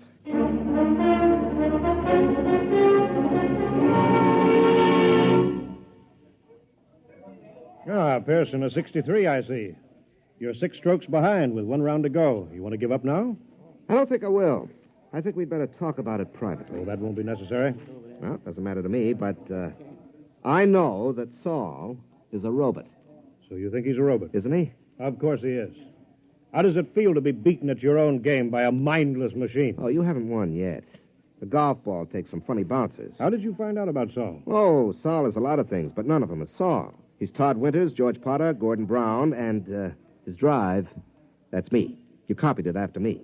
Take us away, and there's nothing left. Tell me, how'd you do it? Money can do anything. All it needs is a purpose. We've been working on colloidal brains up at our place. Our new miniature atomic power plant is ideal. You throw in some sensory mechanisms, some relays, feed in analysis of a slow-motion pictorial study. And you have a golf machine. Must have cost hundreds of thousands of dollars. Closer to $1 million. $1 million? $1 million to keep me from winning $25,000? Don't you think that's unfair? Unfair? You listen to me. Nothing is unfair that doesn't break the rules. And the only rule worth remembering is this, that the best man always wins. You mean the best machine? A machine is only an extension of a man, like your golf club. I don't happen to be endowed with golfing muscles and responses. You do. Those in your golf clubs let you hit a ball farther and straighter than anybody else. Saul lets me hit a ball farther and straighter than you do. It's as simple as that. No, wait a minute. That wasn't the bet. The bet was that I couldn't make $50,000 in a year. Maybe it was your bet. It wasn't mine. I bet that I could beat you at your own game. I don't think that you're good enough for Alice. You're not smart enough, not man enough. Should I let a few well-distributed, well-trained muscles blind her to what you really are? And what's that? You're a quitter. You can't stand pressure. You're no competitor. If you can't win at your own game, you can't win at anything else. Suppose I win tomorrow. 6 strokes back? Playing against the perfect golfer? Suppose. Then I'd have to admit I was wrong. You have my word on that. And you could also have Alice, if she wants you.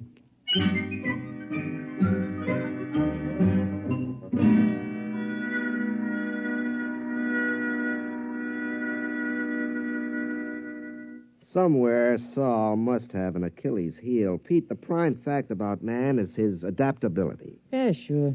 Yeah. They've got to build in at least one constant, if not more. How about judgment? I don't think so. I mean, they could tell whether he'd have wind or rain or sun or slow greens or something. They got to take care of that. Yeah, I suppose so. Hey, maybe you could jimmy him. You know, drop sugar in his gas tank or something, smash him up. Oh, no. That isn't fair. Saul is fair. Well, I mean, Mr. Hatchard, he's playing fair according to his lights. He could have had me crippled or poisoned or something, but he didn't.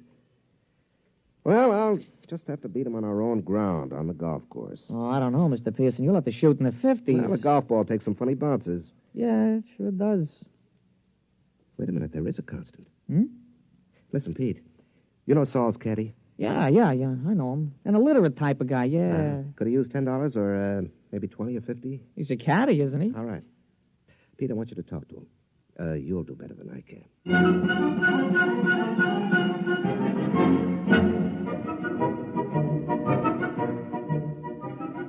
The management of the tournament is no fool. They know which side their television rights are butted on, and they had Saul and Jim paired for the final round. Jim's drive took a tail-end hook. It dived into the rough behind a clump of trees. It wasn't a very happy start. Saul took a ball from his caddy, teed it up, and settled himself. Hey, that's some drive, Mr. Pearson. Yeah, that was some drive. It's about 340 yards, isn't it? Some drive. You got a tough lie there on your ball, Mr. Pearson. You going to play it safe out on the fairway? No. You see that hole between those two trees? Mr. Pearson, that ain't sensible golf. Pete, sensible golf won't win.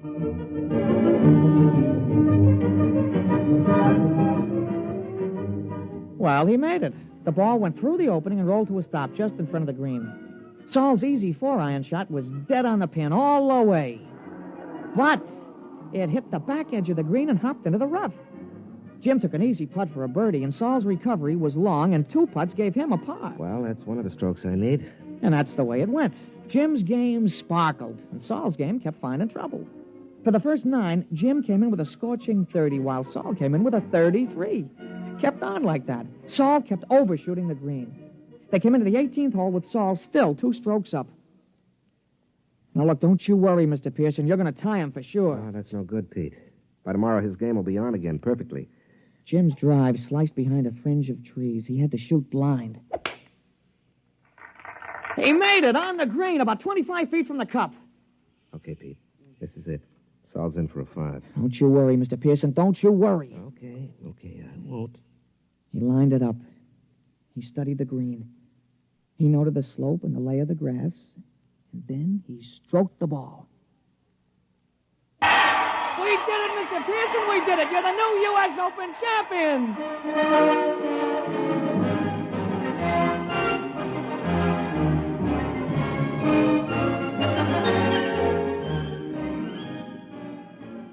Well, we finally busted loose from the television and the movies and all those hangers-on, and we ducked around the back to the pro shop, where we run into Mr. Hatcher. How did you do it? How did you do it? Well, Mr. Hatcher, under extremely restricted sets of circumstances, a machine is better than a man, but over the long run, over the gamut of situations, a machine doesn't have a chance.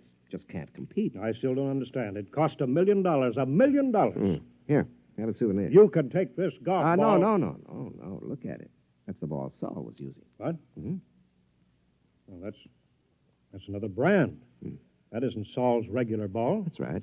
It's a new one. Guaranteed to add 20 yards to the average drive. But that's unfair. Well, your robot was built in with one constant. It had to be a golf ball. Well, it just couldn't adapt to a better ball. But that's not fair. Why, that's... Well. Uh-huh. How about... There are no perfect golfers, Mr. Hatcher. There are only good ones and better ones. But, well, I've been thinking about this robot of yours, and I'll be around in a few days to talk to you at your office. Huh? About what? Well, I'm sure you don't want to support your son-in-law for the rest of his life. And I have $50,000 to invest in business-making robots. Useful robots. And leave golf to the men. They're better competitors. Now, if you'll excuse me, Mr. Hatcher, I've got a telephone call to make to your daughter.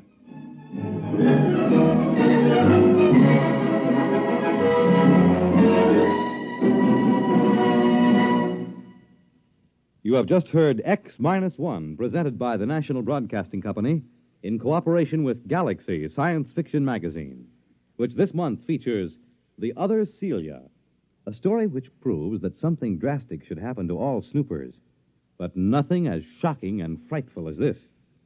Galaxy Magazine, on your newsstand today. Tonight, by transcription, X-1 has brought you Copen Warfare, a story from the pages of Galaxy written by James E. Gunn and adapted for radio by Ernest Kenoy. Featured in our cast were Jack Grimes as Pete, Larry Haynes as Jim, and Wendell Holmes as Mr. Hatcher. This is Fred Collins. X-1 was directed by Daniel Sutter and is an NBC Radio Network production.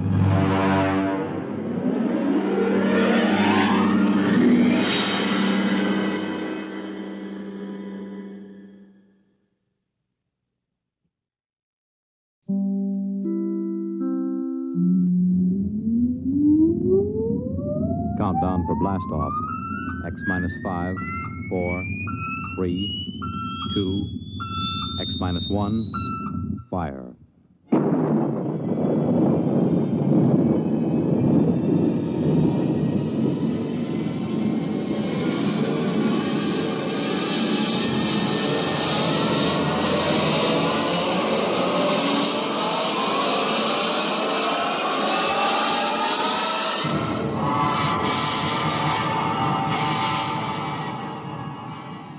From the far horizons of the unknown come transcribed tales of new dimensions in time and space. These are stories of the future, adventures in which you'll live in a million, could be years, on 1,000 maybe worlds. The National Broadcasting Company, in cooperation with Galaxy Science Fiction Magazine, presents X minus 1.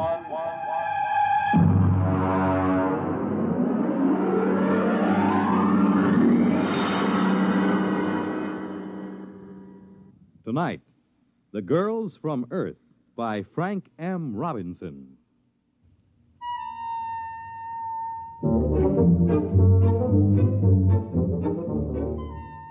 Mike McDonald is the name. Firm of Beagle and McDonald, Interplanetary Promotions, number 1 Park Avenue, New York. Drop in sometime. Brand new offices. Had them decorated by one of the biggest guys in the business. You know, it's hard to believe that only 6 months ago, me and Charlie Beagle, my associate, were stranded in a one-tank mining town on Mars. Let me tell you about it. Here comes the waiter. Play it cool. Yeah, but we got no dough. Play it cool, I said. Gentlemen?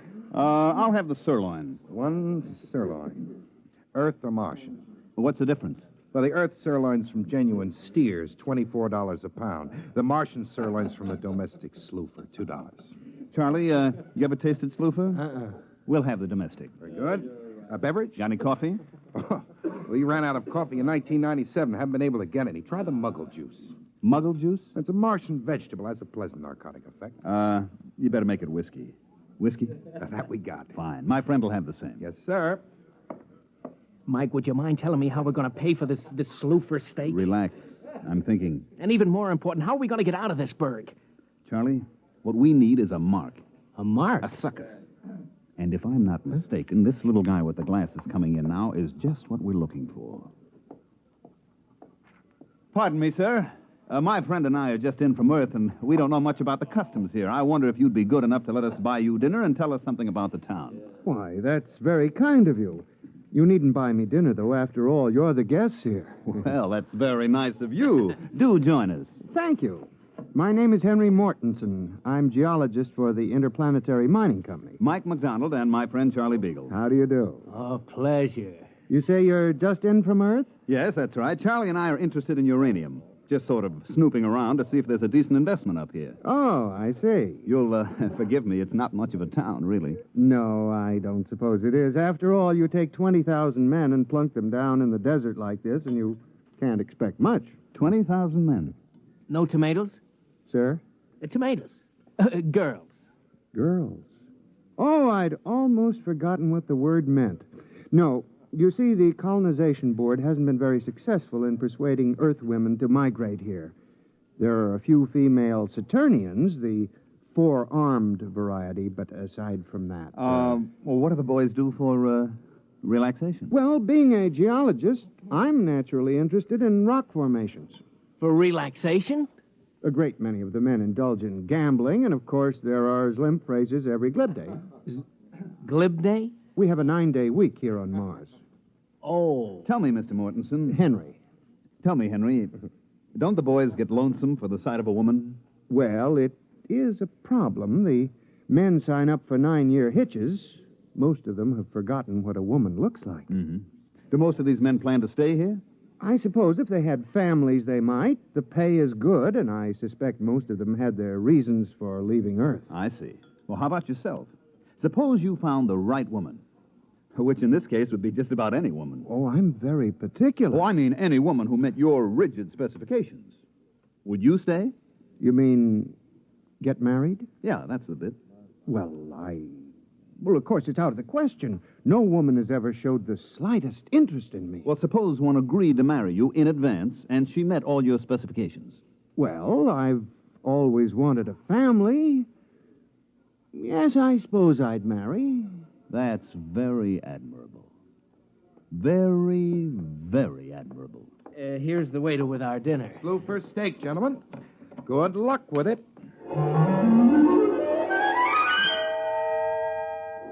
Henry picked up the tab, and we got a rough idea how much cash these guys on Mars pack around with them. Enough to choke a galactic telescope is about all. We thanked the little guy and sat around until he left. Then I went to work. Okay, what do we do now? Charlie, we get to work. What work? Oh, card game, maybe? Listen, these guys been playing cards for 15 years now. We wouldn't have a prayer. I got an idea. So give. You still got that Earth magazine, the one with the Hollywood starlet on the cover? Yeah, in my suitcase. Good, I want it. What for? To make our poster advertisement. That's what's for. Poster? Look, Charlie, just picture this. A big poster with that starlet on it, twice as big as life. And underneath, this slogan. I'm coming from Earth to you. Huh? Then down in the corner, just this little notice. Applications will be accepted at Beagle and McDonald Agency. Well, it's great. But what is it? What is it? Just the most colossal promotion scheme ever devised by man, that's all. But what are you promoting? The easiest thing in the world to promote. And the hardest. Marriage. Marriage? Look at it this way, Charlie boy. Here on Mars, we have 20,000 strong Earthmen with but a single thought. Dames. Exactly. And on Earth, we have 20 million single dames with but a thought. Husbands. So? Oh, how you going to do it? All right, now we get this poster made. We put it up. We take applications. $100 a head plus the cost of transportation. We get the $100. Then we leave. But first we deliver the girl. Oh, it's a natural. A natural. Charlie, it's colossal. What's 20,000 times 100? $2 million. Wow, that's our profit. Wait a minute. What? How are we going to line up 20,000 girls and convince them to come up to this desert? I'm working on that. Come on, we got to find a printer to make our poster. What do we use for dough? You huck your watch. Come on, let's go.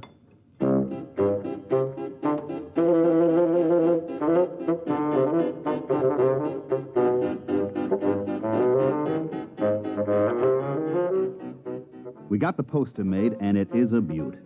The artist threw in some extra fullness in the lips and stuck a glass of champagne in one hand. The next step was to rent a little field tent right outside the mining camp. We stuck the poster in front of it and waited for the guys to get through work. Hey, Tom. Hey, dig this. What do you say we sign up? What for? Well, whatever they're selling inside. Oh, I don't know. Well, come on. What have we got to lose? You gentlemen interested in matrimony? Marriage? That's what we're selling, boys. To her? Or anybody your heart desires. Just step inside, fill out the specification chart, pay your fee, and we deliver. On the level? On the level. Well, what do you say, Tom? It's worth a gamble. Right this way, gentlemen. Mr. Beagle will take care of you. No sooner said than done, gentlemen. Step right this way and live.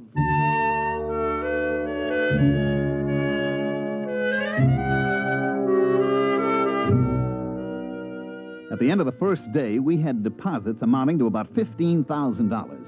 By the third day, we had to beat them off with clubs. Everybody had a dream girl, and we were guaranteeing delivery. 40,000, 50,000, 60,000 bucks. Oh, Mike, what do you say we skip out on the first space freight? What are you, nuts? There's another million coming here, and my name isn't Mike McDonald. Oh, yeah, incidentally. Yeah. Have you figured out a way to deliver on this swindle? Naturally. You have? Of course. We just go down to Earth and put up a different poster. Guaranteed husbands. Every one of them an Adonis. What happens when they arrive? We get lynched? Look, while these ladies are en route to Mars, you and me are en route to Earth. Get it? Yeah.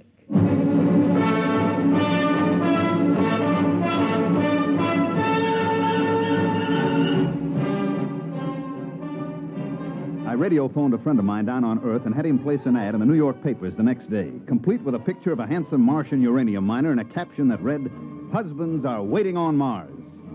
When the next space liner rolled in, it brought the list of lady applicants from Earth, complete with photographs and background. Here's the first batch, Charlie. Let's look them over. Yeah, right. Let's see now. Maybe the next one will be a little better. How is it? Let's see the next one. Lola Carroll, age 29. 29? Whew, she's 40 if she's a day. Occupation, homebody. Background in education, blank. Oh, a note from Mitchell. Says she did 4 years at a reformatory for shoplifting, and she's currently on parole. Let's see this one. Wanda Baker, age 35, occupation gymnastic instructor, State College. Note says she was picked up for loitering and fined on 17 different occasions. Oh, brother. These ain't exactly the creme de la creme, these ladies. What'd you expect? It ain't what I expect, Mike. It's what the boys in the mining camp expect. $100 fee plus $2,500 for transportation. That ain't hay. Wait a minute. I got an idea. I'm waiting. First, we get rid of all these pictures, see? Then we print up a few thousand pictures of movie starlets, and we paste them on the applications. We make a few changes in the statistics, such as age and so on, and we're back in business. You know, Mike, I used to think you were about as crooked as a one-armed bandit, but I don't think it anymore. I know it.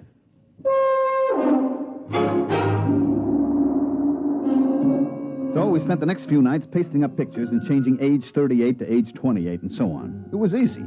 Then we called in the applicants from the mining camp and gave each one the dope sheet on his prospective bride. Hey, Bill. Hey, look at mine. Lola Carroll, age 29. Boy. Mine's named Wanda Baker. She's 25. Well, you dig this picture? She's almost... What's wrong? Mine looks exactly like yours. What? Let me see. Take a look at those two pictures. You're right. Wait a minute. Hey, Mr. Mortensen. Yes? Take a look at this. Both alike. Most peculiar. Particularly peculiar since, well, mine looks like yours, too. You put in for a wife? Why not? Miranda Potts, age 25. A former... lady wrestling coach. But the pictures puzzle me. I think maybe these guys are trying to pull a fast one. You may be right at that. Come, gentlemen, let's pay a visit to our benefactors, Mr. McDonald and Mr. Beagle. At the precise moment that Henry Mortensen and his two aggressive companions decided to drop in on myself and Charlie Beagle, we were in the process of tying our money into small bundles and placing it in suitcases, which also contained our clothes and tickets for the next rocket to Earth. It was very embarrassing. Oh, yes, gentlemen? We would like a word with you, Mr. McDonald. Well, Mr. Beagle and I are a little busy. I'm afraid it'll have to wait. Oh, what seems to be the problem? Just the three of us have the picture of the same girl clipped to our applications. Really? Well, let's have a look. Right here. Well, what do you know? Charlie, take a look. Huh? You imbecile, you didn't check for duplicates. Well, now I think maybe I have an explanation, boys. Go on. None of you has been on Earth for some years now, is that right? That's true. Well, you know how styles take hold on Earth. One year every woman's curly and blonde. Next year it's straight and brunette. Well, the same thing has happened with cosmetics, makeup, and so on. Now, gentlemen, when I was on Earth last month, every woman in New York was trying to look like a certain movie actress. It got so men couldn't tell their own wives apart. That isn't very convincing, Mr. McDonald. Look, boys, obviously there was some mix-up at the Earth Agency. They got the wrong pictures pasted up or something, but I'm sure it'll all straighten itself out. Now, if you don't mind, Mr. Beagle and I have to finish packing. We mind. You do? You do. Uh-huh. Tom, you take that money in those suitcases and lock them up over at the company office. Now, boys, just a minute. That's stealing, boys. It's considered dishonest. We ain't stealing. We're just keeping the stuff in escrow, you might say. Till when? Till the rocket ships get here with the girls. If these dames are as gorgeous as you tell us they are, you'll get every penny of your dough. Suppose they ain't quite gorgeous. And you and your friend here are going to suddenly find yourselves unable to carry on as living humans. You fetch my meaning? I fetch.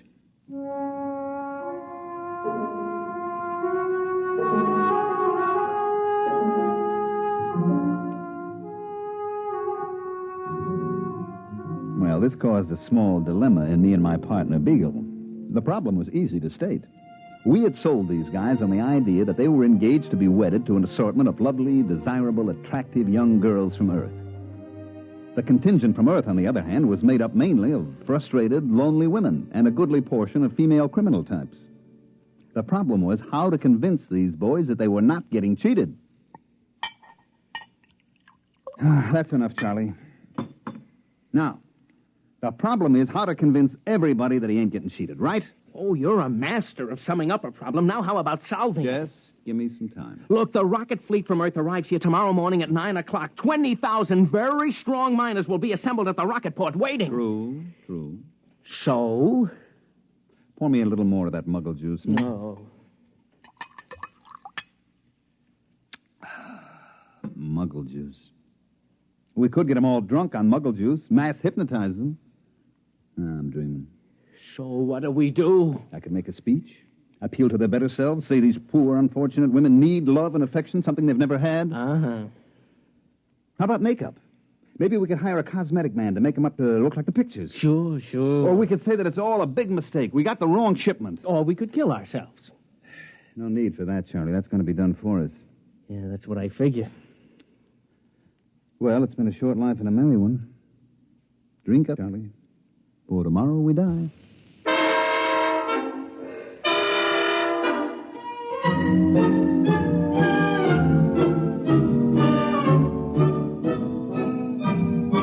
The next morning, the miners came in from all parts of the desert to assemble at the spaceport. It was quite a sight. They'd all shaved and spruced up for the occasion, and some of them looked downright handsome. And every one of them had a package wrapped with ribbon for his prospective bride. Tom! Hey, Tom, over here! Hi. Some excitement, huh?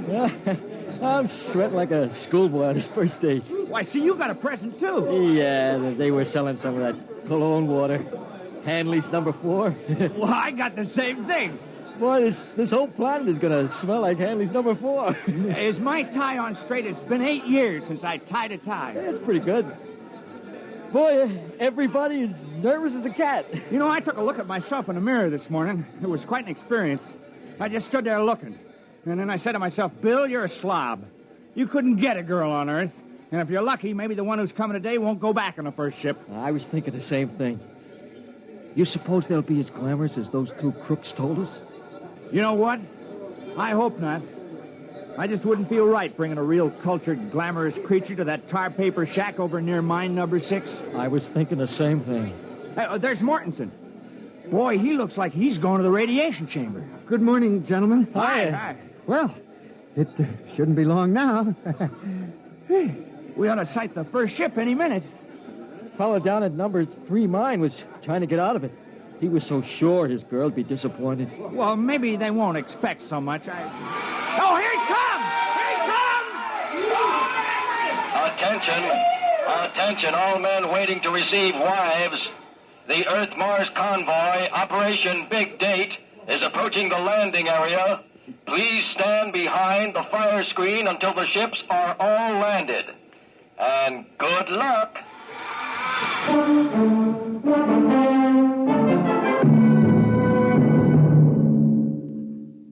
During all this, Charlie Beagle and I were more or less under guard back at our office. I say more or less because there were 6 miners with loaded guns sitting practically on top of us. In the distance, we could hear the rockets come blasting in for a landing.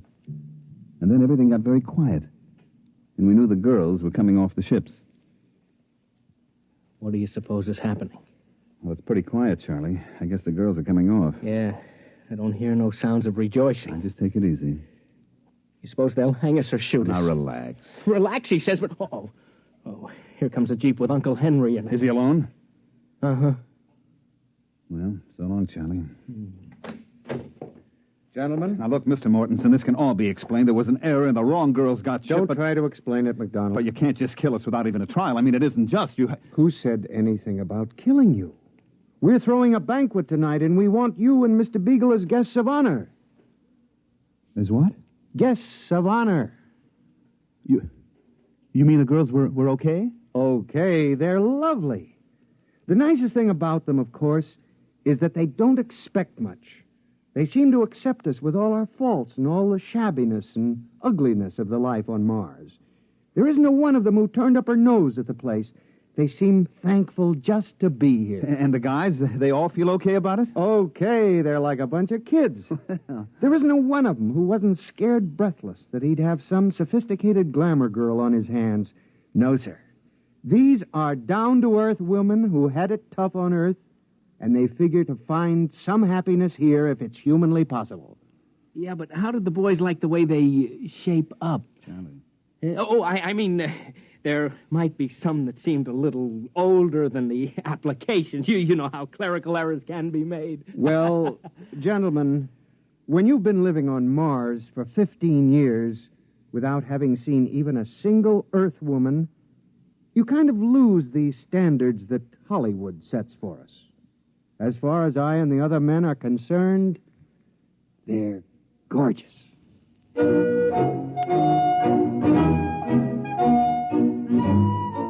Well, that's the story, which proves you can sell a guy a gold brick that's made out of lead, and sometimes you find out the poor sucker likes lead even better than gold.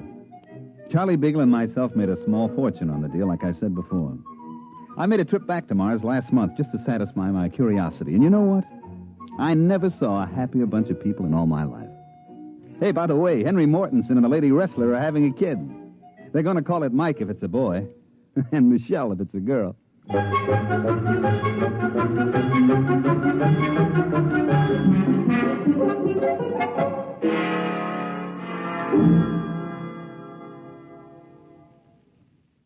You have just heard X-1, presented by the National Broadcasting Company in cooperation with Galaxy Science Fiction Magazine, which this month features The Ignoble Savages by Evelyn E. Smith, the story of the Snadra, which had but one choice in its fight to afford to live below ground, to pretend that theirs was an above-board society. Galaxy Magazine, on your newsstand today. Tonight, X-1 has brought you The Girls from Earth, a story from the pages of Galaxy written by Frank M. Robinson and adapted for radio by George Lefferts. Featured in the cast were Mandel Kramer as Mike, Bob Hastings as Charlie, John Gibson as Henry, Jim Stevens as Tom, Dick Hamilton as Bill, and Phil Sterling as the waiter. This is Fred Collins. X-1 was directed by Daniel Sutter and is an NBC Radio Network production.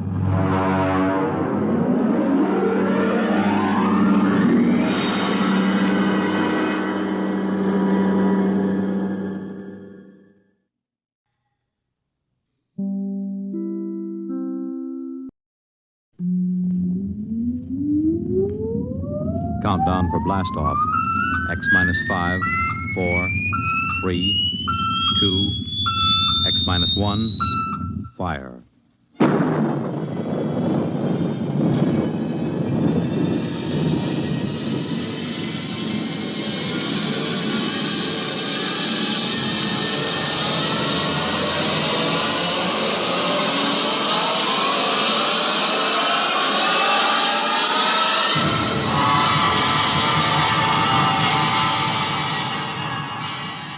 From the far horizons of the unknown come tales of new dimensions in time and space. These are stories of the future, adventures in which you'll live in a million, could be years, on 1,000 maybe worlds.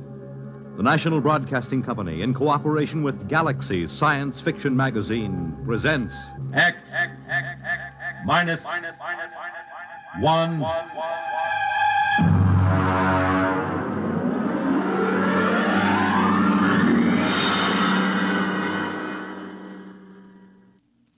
Tonight, the time is June 25th, 1962. The place, a lonely beach. The story, Saucer of Loneliness by Theodore Sturgeon.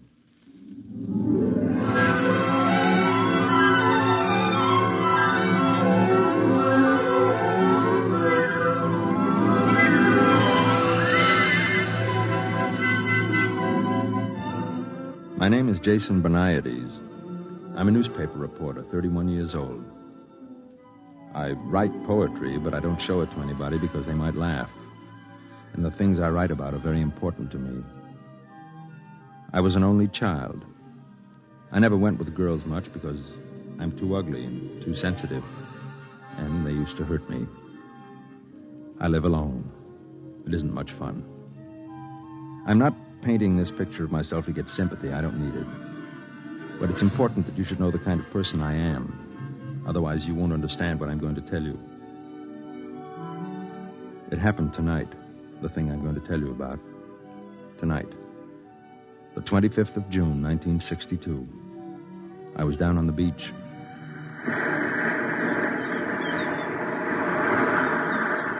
Hey, mister! Hey, mister! What is it, kid? You seen a cop around any place? On this beach? I found this pile of clothes down near the rocks. The lady's dressed in shoes. Well, did you see anybody? A girl? Well, I think so, but she was running along the sand in the moonlight. I yelled to her, but she just kept running, and then I found these. Look, kid, you go try to find a cop someplace. I'll see if I can find the girl. Okay.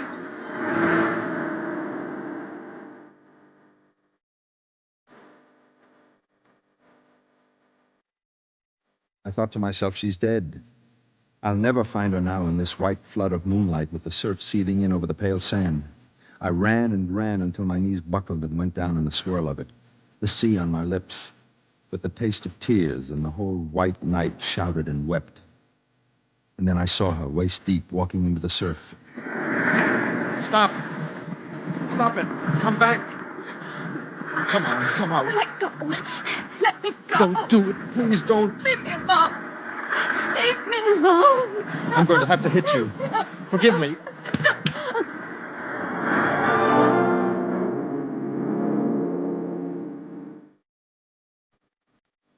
I hit her in the neck with the edge of my hand, and she slumped.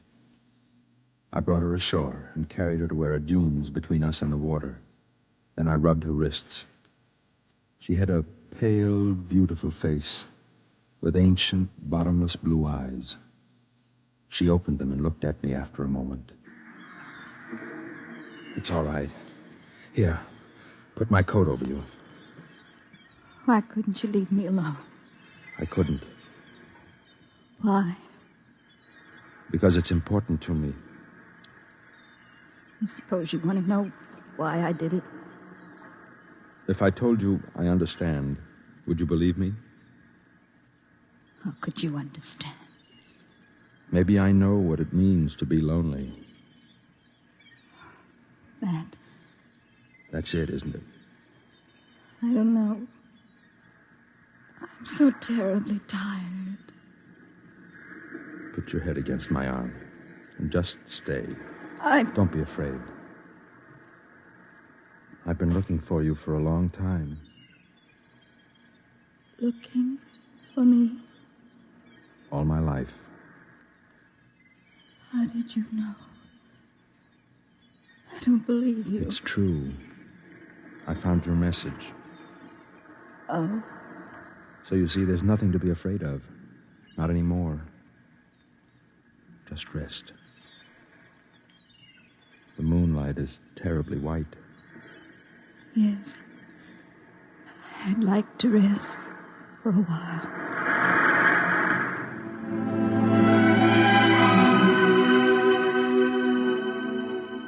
She didn't remember it, of course. But I was one of the reporters who had covered the story when it first happened, 5 years ago.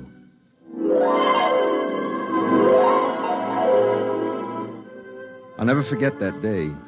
I was working the police blotter. It was a quiet summer afternoon when they brought her in. 2 big cops in blue uniforms. Come on now, girlie, come on. Let me go. I haven't done anything. Take it easy now. What's the trouble, Connolly? Disturbing the peace, Sergeant. Is this that Central Park call? Hey, this is it. I thought you radioed that there was a near riot up there. Oh, you should have seen the place.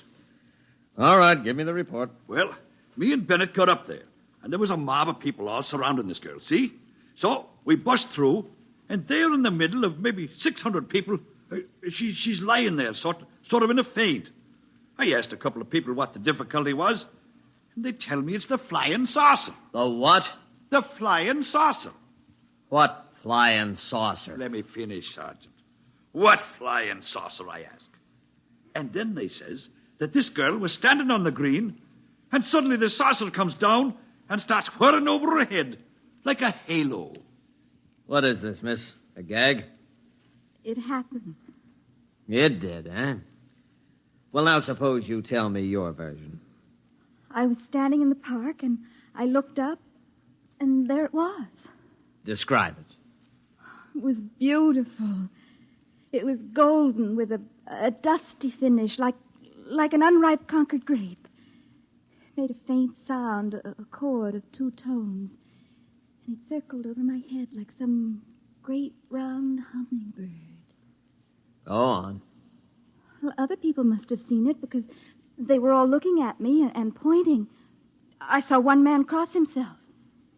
And then it came down and touched me and spoke to me. This flying saucer spoke to you? Yes. And, just what did it say to you? I said, what did it say? I can't tell you. A secret, huh? Yes. I see. Connolly, this girl is for Bellevue. Well, Sergeant, the plain fact is that it happened just like that. And 10 witnesses all agree it did. Are you trying to tell me that there was such a thing as this whirring hummingbird of a saucer? Oh, there was that, Sergeant. And just how do you know, Connolly? Well, we've got the thing out in the squad car. You what? Bennett's bringing it in right now, see? About 36 inches across it is, and covered with strange markings. Great, Mother. Did you call the bomb squad? I didn't think of it. Well, think of it, man. This may be some kind of atomic weapon. I'll turn it over to ballistics. Never mind about ballistics. Call the FBI and tell them we've got this thing. Yes, sir. What about the girl? We'll book her on disturbing the peace. I've got a feeling the government men may want a word with her. Sergeant. What is it, Beniades? I'd like to do a story on this for my paper. Could I have a look at the saucer? We'd better clear it first. Well, could I talk to the girl? After she's been booked. Connolly, is the crowd still up at the park? Very likely. Well, I'll run up there and get some eyewitnesses. Then I'd like to come back and talk to the girl.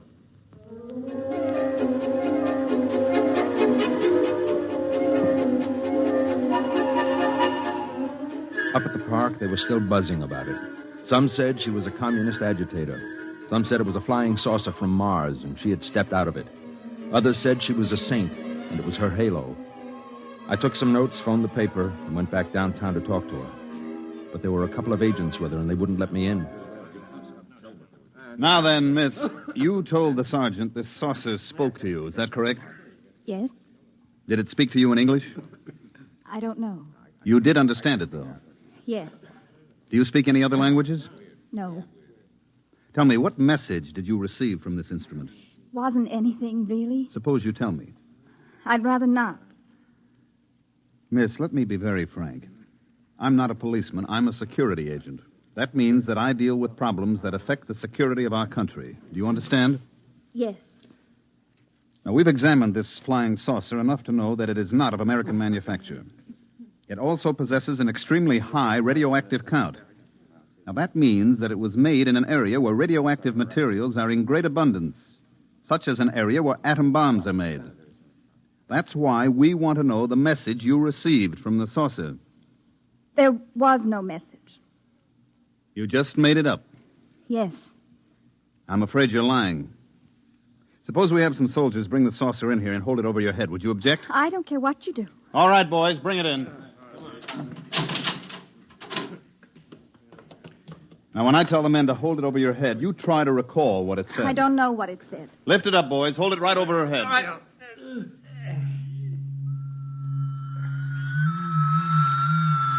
It's talking to you now, isn't it? Yes. What is it saying? What did it say? All right, boys, crate it up and send it down to the National Research Laboratories. Right. What about the girl, sir? We'll get nothing out of her. I don't believe she really knows what that humming noise is. Better have a psychiatrist examine her. Yes, sir.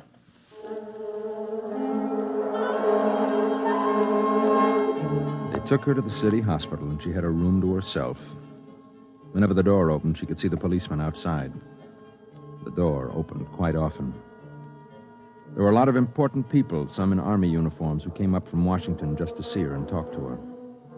Apparently, they had analyzed the flying saucer and discovered something that made this girl about the most important person in the country.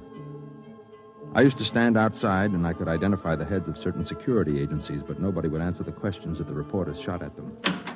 Sir, excuse me? Yes? I'm Jason Beniades from the Trib. I've been assigned to this flying saucer story as chief of the security I'm sorry, section. I have no comment. Can you tell me how long the girl will be held? That's a matter for the civil authorities. We'll have the psychiatrist Excuse determine... me, Mr. Beniades. My car's waiting.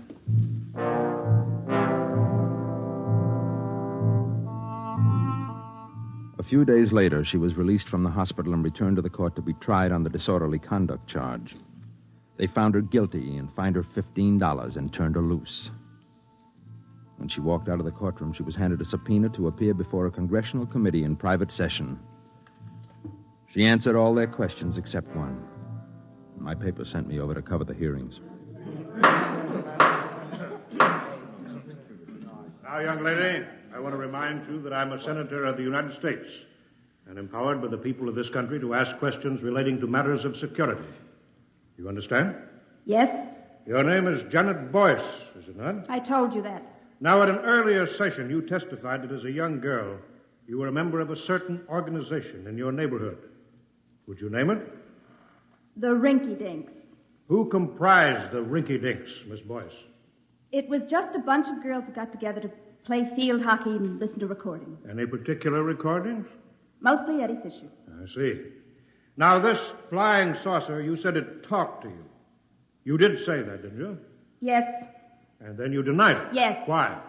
Because I was tired of answering questions. Young woman, let me put something to you squarely. Oh, by the way, I think if there are members of the press here, I can divulge a rather spectacular piece of information to you. This flying saucer has been thoroughly examined and analyzed, and I wish to inform the people of this great nation that it definitely, I repeat, it definitely did not originate on this planet. Now then, Miss Boyce, consider that it is possible that our Earth might be attacked from outer space by beings much stronger and cleverer than we are. And consider that perhaps you have the key to our defense against those beings. Don't you owe it to the world? I don't think I owe anything to anybody. Even if the Earth was not attacked, just think what an advantage it would give this country over its enemies. Young woman, I ask you, what did that flying saucer say to you? Do you know that what you are doing is tantamount to working for the enemies of your country? I will give you one more chance. What was the message? It was personal. Gentlemen, I move that Miss Janet Boyce be cited for contempt.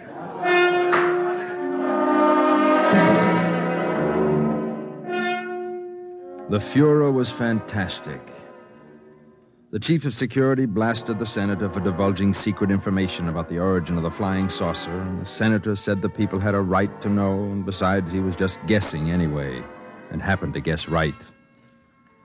Meanwhile, the press printed the girl's picture all over the front page and ran banner headlines such as, "Girl refuses to betray Martian secrets. Flying saucer girl won't talk, cited for contempt."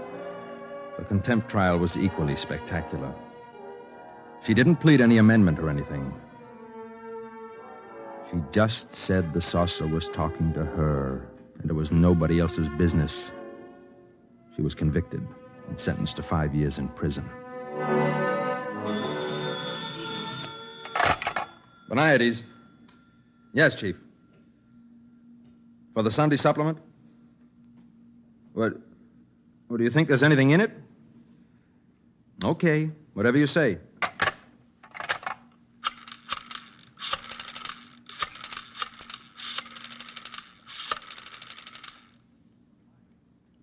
Mike, get me everything you can on that flying saucer girl, will you? Yeah, the one that was sent to jail about 4 years ago. See if you can find out what she's doing now. She was released about 6 months ago, I think. Uh-huh. Yeah, the boss wants a feature for the Sunday supplement. Okay.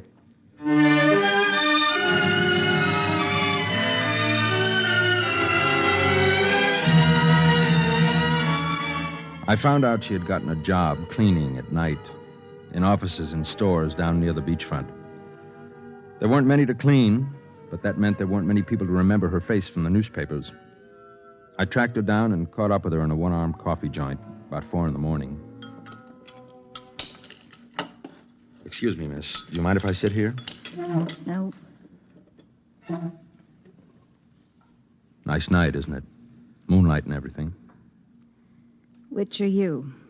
Security, newspapers, or just somebody out for a good time? You're pretty bitter, aren't you? Shouldn't I be? Yeah, I guess you should. My name is Jason Boniades. I'm with the newspaper. It's been nice meeting you. I have to go now. Just a minute. Please. I can't blame you. How did you find me? One of the leg men located your mother. I talked to her earlier tonight. Oh. How is she? Still hitting the bottle. The way she knew where you were, you sent her some flowers on her birthday, remember? Yes. She wouldn't talk to me. Said she didn't want a daughter who was a jailbird.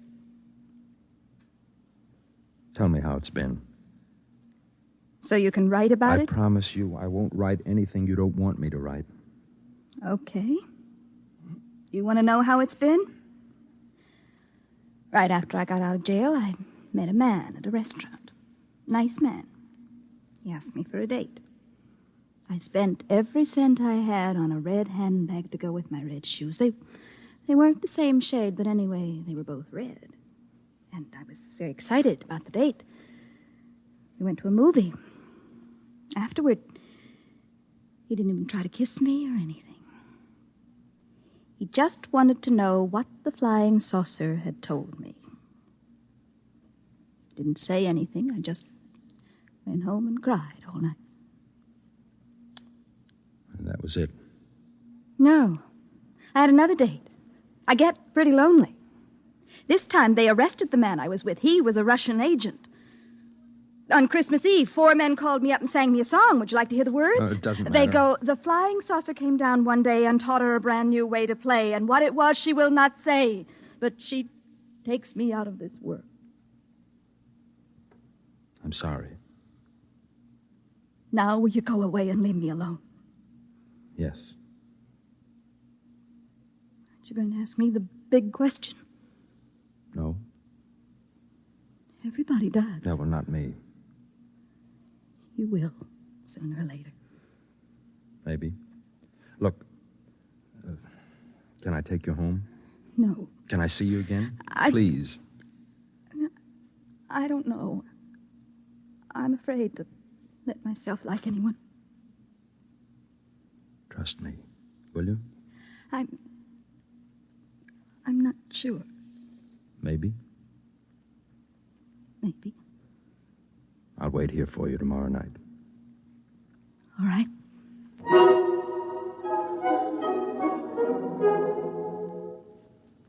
The next night, I went back to the coffee joint to wait for her. I knew she got through about 4 a.m. I got there about 15 minutes early. Mr. Benides? Yes. Say, you're the chief of the security section, aren't you? You have a good memory.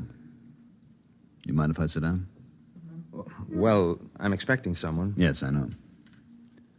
Oh, I see. I'd like to talk to you. Go ahead. You probably know that we've been trying to gain the confidence of this girl for some years now. Yes. And apparently you've succeeded where we've failed. Well, not really. In any event, you seem to be making some progress. She may not even show up. I think she will. Now, I'm going to ask you to help us. Help? In what way can I help? We have reason to believe that this girl is a courier for some alien power. On what do you base that? Well, there was the incident of the saucer, of course. We've definitely established that it came from some other planet. And recently, she's been throwing messages inside bottles into the ocean. What sort of messages? They're always the same. Now, I have one right here. You're welcome to read it and see if it makes any sense. We've had every decoding expert in the service trying to break it. But we can't seem to find the key. I see. Now, she's throwing literally hundreds of these messages in bottles into the sea. We've got many of them, but not all, naturally. Now, what we're most interested in is locating the contact. Naturally. And that's where you fit in. We'd like you to gain this girl's confidence even further. Try to find out just what these messages mean, and beyond that, what the saucer said to her. You'll be doing us a favor and your country a great service. You're certain this is some subversive activity on her part? How else can you explain the fact that she won't tell us her secret? Maybe because it's hers, and everybody has a right to have something of his own. Are you, trying to tell me that you won't cooperate? I didn't say that. I'd like to remind you, Mr. Benides, that you have a duty to us. I know that. I also have a duty to myself and to God. Now, if you'll excuse me.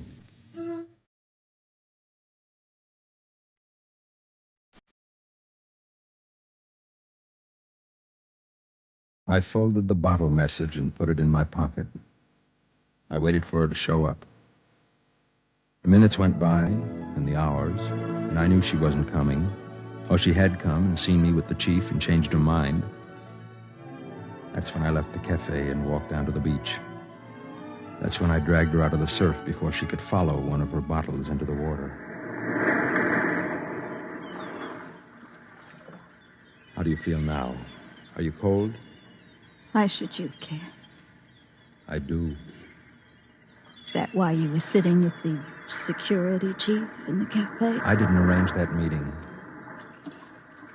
He asked me to spy on you. I suppose he told you about the bottles. Yes. Wonder how much of the taxpayers' money they spent gathering them up. You'd think they'd get tired of it. All the writing in the bottles is the same. Maybe you could have saved a lot of trouble. Do you think so? All of them. Judges, jailers, jukeboxes, people. Do you really think it would have saved me a minute's trouble if I told them the whole truth at the very beginning? Wouldn't it? No. they wouldn't have believed me. What they wanted was a new weapon.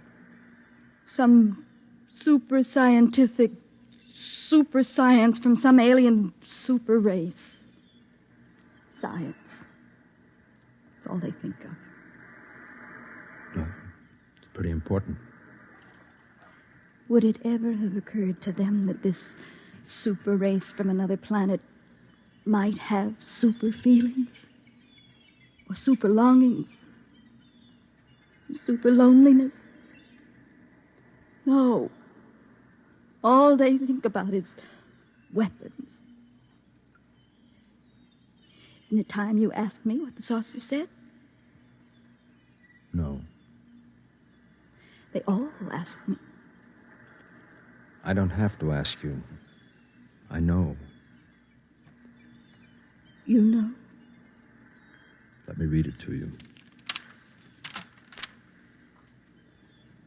There is in certain living souls a quality of loneliness unspeakable.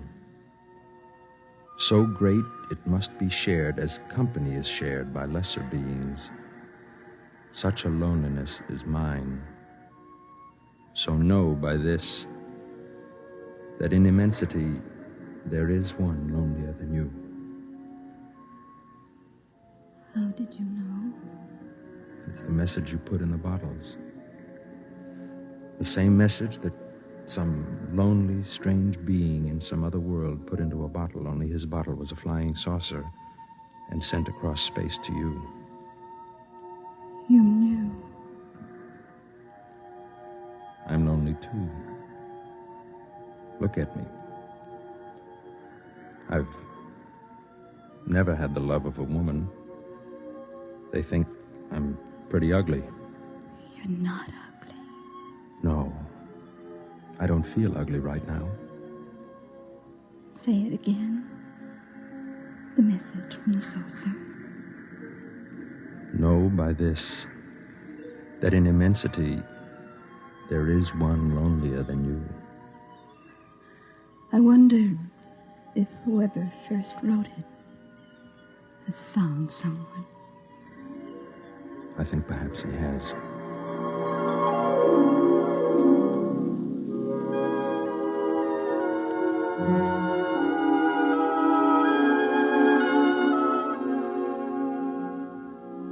She looked at me and said nothing. But it was as if a light came from her. More light than even the practiced moon could cast. Among the many things it meant was the fact that even to loneliness there is an end for those who are lonely enough, long enough.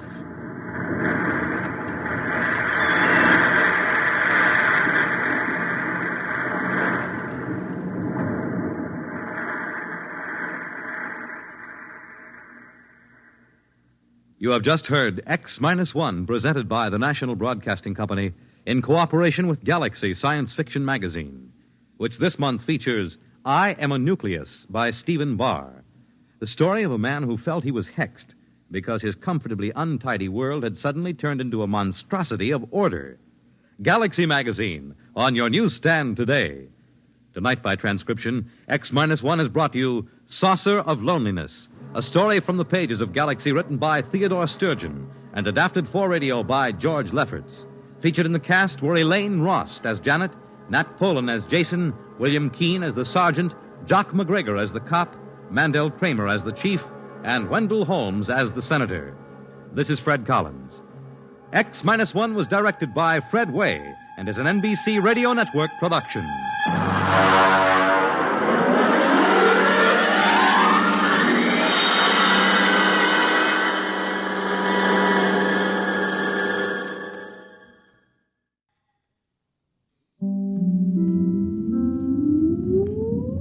Countdown for blast off.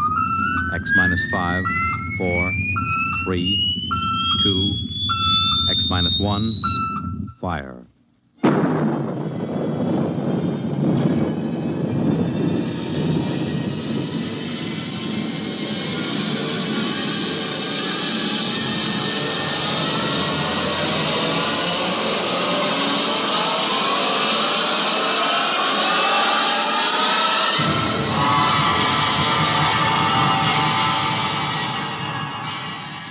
From the far horizons of the unknown come tales of new dimensions in time and space.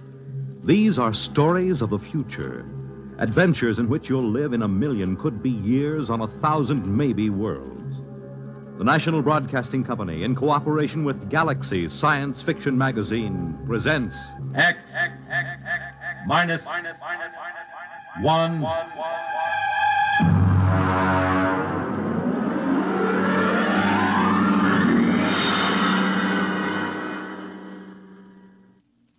Tonight, the time after the next atomic war. The place, somewhere in the United States. The story, The Moon is Green, by Fritz Leiber.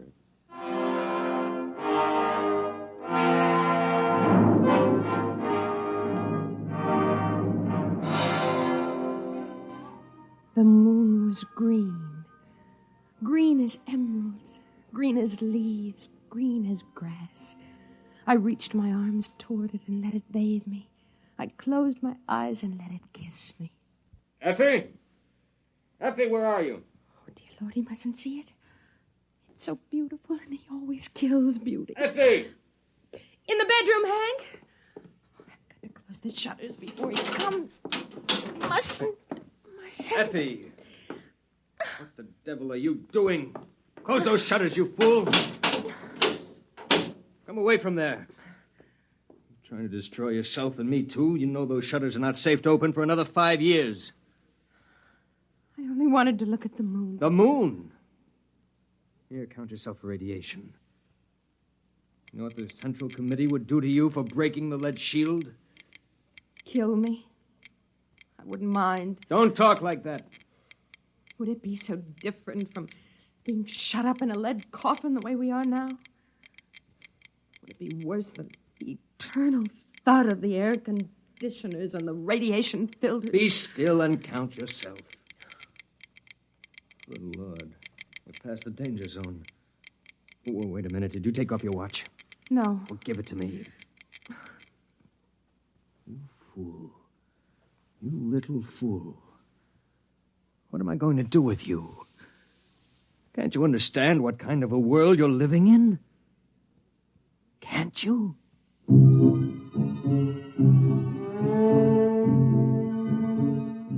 Oh, yes, husband. I can understand only too well.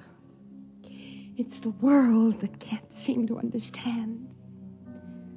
The world that went on stockpiling hydrogen bombs. The world that started testing those bombs, telling itself it hadn't really exploded enough to make the air dangerous. And then began to throw them across continents, one nation against another. It lasted about 2 months. And after that, the fury of doomed men who thought only of taking with them as many of the enemy as possible. After the fury came the time of terror.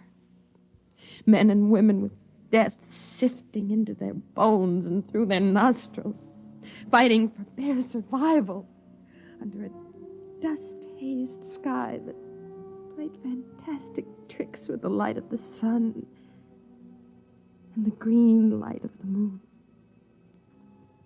The only chance for existence was to claim one of those underground radiation-shielded places. They went to the strong. And afterward, the waiting behind the lead shields. The endless, interminable waiting. You understand, I suppose, that we were allowed to reclaim this ground-level apartment only because the committee believed us to be responsible people. And because I've been making a darn good showing lately. Yes, Hank, I understand. It's a privilege to have some privacy, you know. I could send you back to the basement tenements. Would you like that? Oh, no. Oh, no. Anything rather than that fetid huddling and that shameless communal sprawl. Yet is this really so much better? Being on the surface is meaningless. It only tantalizes. And yet... Well? No, Hank. I don't want to go back underneath. Well, then try to behave yourself. Coming up through the tunnel just now, I decided I'd better talk to you. Frankly, Effie, the committee's beginning to be a little concerned about our lack of children. Oh. Charlie Baker asked me this morning if I'd like my name put on the list for a free woman. You needn't bother. What do you mean? I mean, we're going to have a baby. What? Effie, are you sure? Yes. Effie, that's wonderful. It's magnificent. Do you realize what this means to my rating with the committee? You know how important it is to the community to raise healthy members for the day when we can resume the surface war. Yes, I've heard the broadcast. We'll announce it at the meeting of the junior committee tonight. Tonight? Well, you hadn't forgotten about it, had you? It's the annual banquet. Now, you brighten yourself up and put on your best dress. I want the other juniors to see what a handsome wife the new member has got. What's the trouble now? Well, I'm terribly sorry, Hank, but you'll have to go alone. I'm really not well. There you go again. First the infantile, inexcusable business of opening the lead shutter, and now this. Don't you know what this could mean to my reputation, Effie? I'm sorry. You're coming, Effie. This is just neurotic pampering. Hank, I'll just be sick and you wouldn't be proud of me at all. Now listen, Effie. Tonight's too important. It'll cause a lot of bad comment if a new member's wife isn't present. You know how just a hint of sickness starts all kinds of rumors about radiation disease. Now, what do you say? No. Effie, you're going. There's nothing wrong with you if I have to... Hank, you're hurting my arm. It isn't good for the baby. Oh, the baby? I'd almost forgotten. Oh, no, we have to be very careful. I suppose if I explain to them you aren't there because of the baby, it will make a difference. Yes, I'll just stay here alone till you come back. When will you be back? Well, those things usually go on pretty late. So if you're expecting company, you needn't worry. Hank? Yes, Effie? Do you remember when we were first married? Of course I remember. You liked to go skiing, remember? You said it was like feeding a hunger for beauty being up on a mountain covered with snow. What are you talking about? You forgot. I haven't forgotten. I have just as much desire to get outside as you do, but I know there's no chance for me. I've got to see that my children and their children survive to see the sun again. We've got to behave like adults. To make sacrifices, we've got to keep the strain pure. Hank, what do you suppose it's like for them? For whom? The freaks and the mutants, the outsiders. What do you know about them? I remember some of the pariahs. They were hairless, cringing creatures with radiation welts all over their bodies. They came begging to be taken in during the last months of the terror. The committee ordered them shot down, just like dogs. We don't like to talk about that. Hank, are they still out there? Effie, this is the sort of talk that's just morbid. Are they? Yes. There are still humans out there. At least they were humans. They know better than to come near the shelters now. Poor creatures. I can't stand here discussing this nonsense all night. I have to get going. And for the last time, are you sure you won't come down with me? No. I'll wait here. Don't you get lonely? No. I was talking to Jim Barnes today. He told me he wasn't going to be able to make it to the banquet either. Touch of the old flu, he said. That isn't like him, is it? Effie, are you listening? What? You remember Jim Barnes, don't you? He used to be sweet on you, said you had the soul of a poet. Well, yes, I remember him. Why? Never mind. Well, I guess I got a bit sharp with you. I'm sorry about that. was excited about being made a junior and the baby and all. Selfish of me, I apologize. As you get to bed early, I'll probably go over to the men's dorm for a while after the meeting. You'll be completely alone for the next 4 hours. Do you mind? What? Oh, no. Good night, Effie. He looked at me strangely, and then his features returned to their usual, harder, more calculating expression. Was it possible that he had sensed my very dream? Had it been a dream? Oh, it must have been. It wasn't possible that it had really happened. It had just been an illusion, a silly projection out of my starved romantic imagination. I waited until Hank's footsteps vanished down in the tunnel. And then I waited until I heard it. No, it isn't possible. There's nothing out there. Nothing but deformed monsters. I mustn't open the shutters. I mustn't. Oh, dear Lord, I've got to know. I've got to know. I've got to. Well, now, so you haven't forgotten our meeting after all. You. And were you expecting someone else? It wasn't a dream. You really were out there last night. Oh, yes, and the night before. I was afraid I dreamed it. I still think it's a dream. Lean out into the moonlight a moment. Is this a dream? Oh. Or was it a flesh and blood kiss? And your name is Patrick. Aye? Patrick.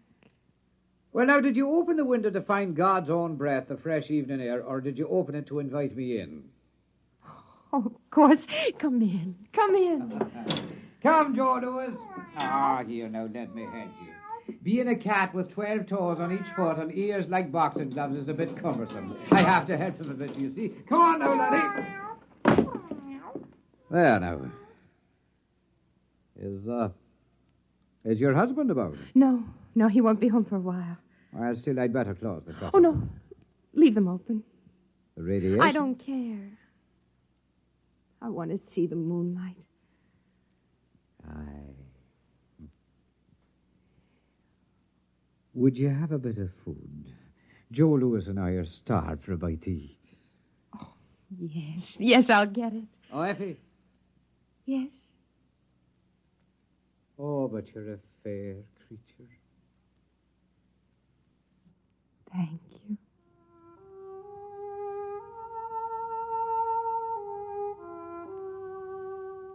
His face wasn't horrible at all. Only thin and sensitive and terribly sad. And there were no radiation welts or scars on his skin. He looked just as he had looked that first night when I opened the lead shutter and saw him crouched at the window. And now I knew it had been no dream. He was an outsider, a pariah. He was my love. Here's some canned meat and a food pill, and I put on some water for coffee. Oh, bless you, Arun. Come on now, Joe. Here's a bit of meat for your black soul to feed on. He's hungry, poor creature. Well, then, sit down, girl, where I can look at you. All right. Have you missed me? Oh, yes. Oh, I've had some thoughts of you, I dare say. Talk to me. Of what? Tell me again about outside, what it's like. Again? Again and again. Well, now, outside... You say the coffee's heating? Mm-hmm. Well, then, it is a wonderland for sure. More amazing than you and your entombed folk could ever imagine. A veritable fairyland. Tell me the truth about The truth? I am telling you the truth, my love. But the bombs and the dust made only ugliness. At first. But then they changed the life in the seed of them that were brave enough to stay. Wonders beyond wondering bloomed and walked. Well, have none of you been outside? Well, the radiation teams go up into the ruined buildings once or twice a year to find canned food and batteries. But they can only work for a few minutes at a time. Ah, sure, those blind-souled slugs could never see anything but food and batteries anyway. Oh, tell me what you see, beyond the city, I mean. Ah, there are gardens there. Gardens where a dozen buds blossom for every one before. And the flowers have petals a yard across. Oh. And there are stingless bees as big as sparrows supping their nectar. But did the radiation make all the cats like this one? Like this runt? Why, no, girl. They are grown spotted and huge as leopards. But they're gentle beasts, for the dust has burned all the murder out of every living thing. Well, Hank says the dust kills. Would you like to hear the poem I made? Yes. I'd say it. Fire can hurt me, or water, or the weight of earth. But by some curious coincidence, the dust is my friend. Oh, more. Well, then, there are robins like cockatoos and squirrels like a prince's ermine, all under a treasure chest of sun and moon and stars that the dust changes from ruby to emerald and sapphire. And there are... What is it, love? What's that look for? There's one thing you've never told me about. And what is that? The children. The new children. Ah, no, the children. The truth. The truth? Promise. I swear on the skin of my cat here. The children, is it, huh? Well, now, if you'd ever catch a glimpse of one of them, you'd never doubt me again. They have long limbs and smiling, delicate faces and white teeth and the finest hair. They're so nimble that even I, a sprightly man and somewhat enlivened by the dust, feel crippled beside them, and their thoughts dance like flames. But what's wrong with them, Patrick? Wrong? Nay, love, there's nothing wrong. Different, perhaps, and new, but not wrong. Oh, tell me. Well, then, they do have 7 fingers on each hand and 8 toes on either foot. But they're much more beautiful for it. And they have large, beautiful ears that the sun shines through. So lovely and delicate to behold. How do they behave? They're minds. Not as you and I, perhaps. They play happily in the gardens all day long, laughing and finding joy in the simplest beauty. Are they defective? Well, now, by the standards out there, you're the defective one shut up here all the while, hating and crawling in ugliness and feeling dirty. No, they're quite lovely. And they're quite perfect, the new children. Oh, you're telling the truth. You're not making it up. It is true, every word of it.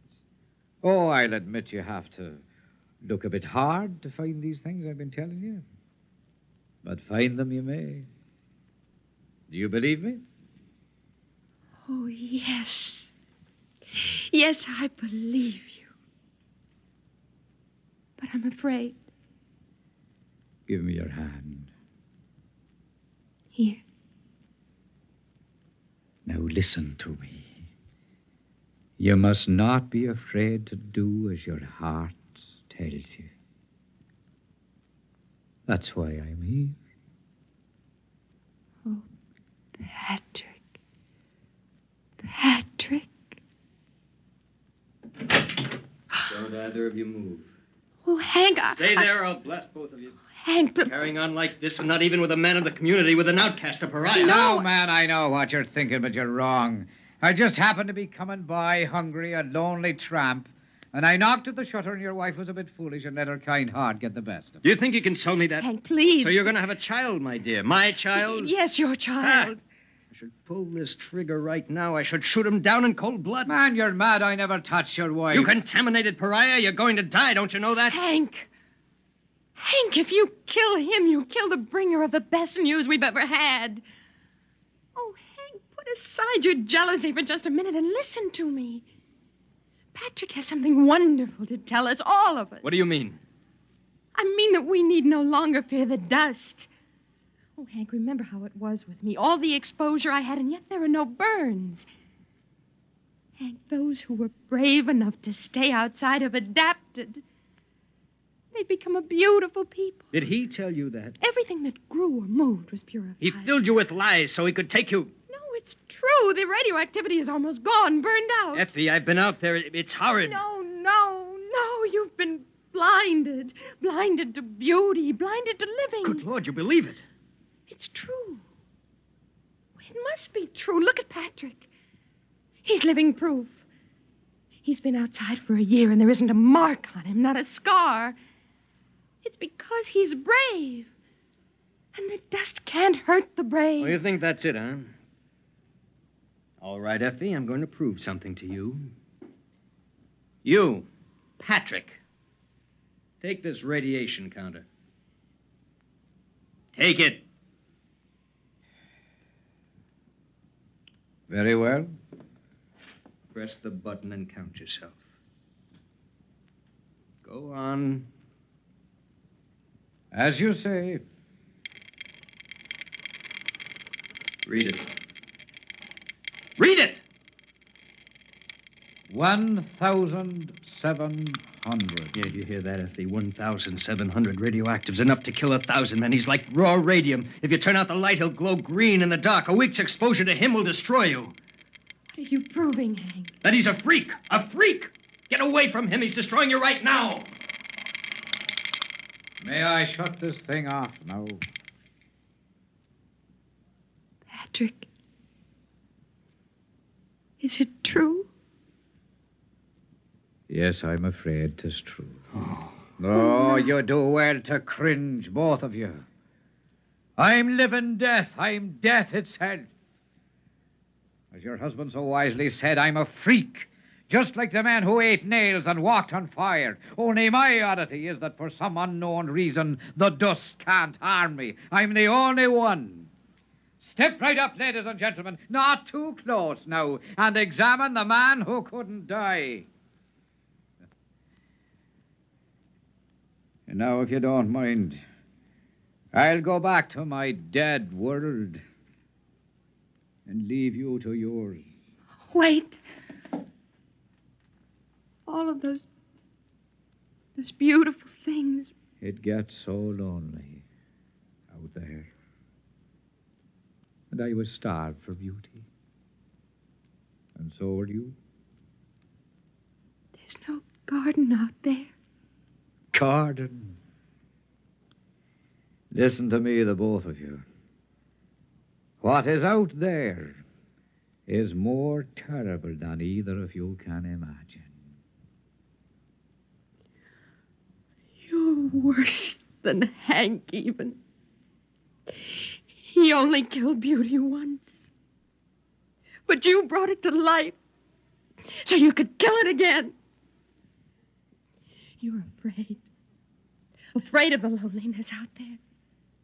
Well, I'm not afraid. Effie, keep away from the window. No, I'm not afraid. Maybe there is no garden out there. And no beautiful, strange children to play happily. But there can be if we're brave enough. Effie! I'm going, Hank! I'm going, Hank! Effie, come back, Effie! It's no use trying to keep her, man. Effie, come back! I love you! Come back! There's no use, man. There's still time. She stood the dust better than most. There's still time. You. The dust won't hurt you. Find her. Bring her back. I'll reward you. I'll give you food. If you want her, you'll have to go yourself. She'll die. Maybe she won't. How can you say such a thing? Because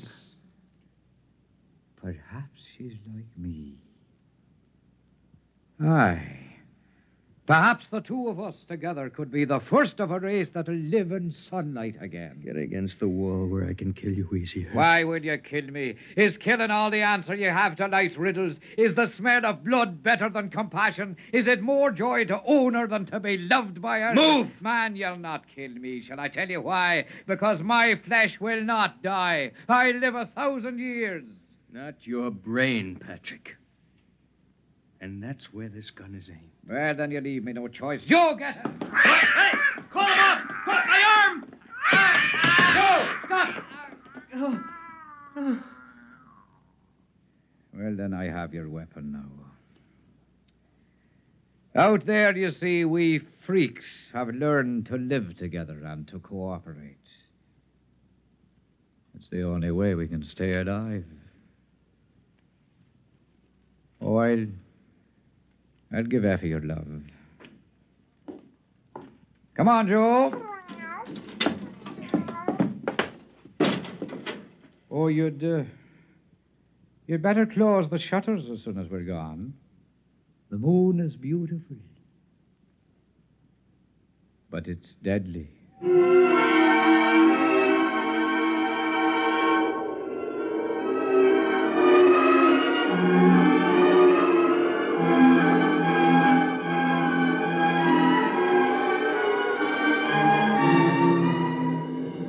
I was waiting for him at the end of the ruined street.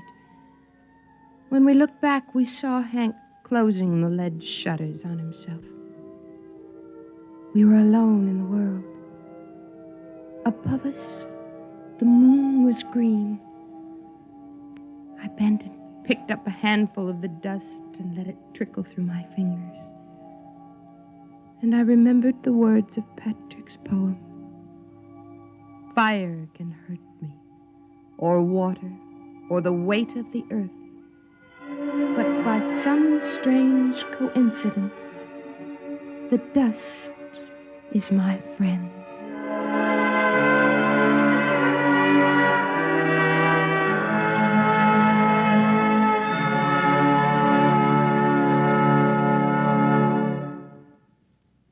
You have just heard X-1, presented by the National Broadcasting Company in cooperation with Galaxy Science Fiction Magazine, which this month features Advance Agent by Christopher Anvil, the story of a spy who had the worst possible break.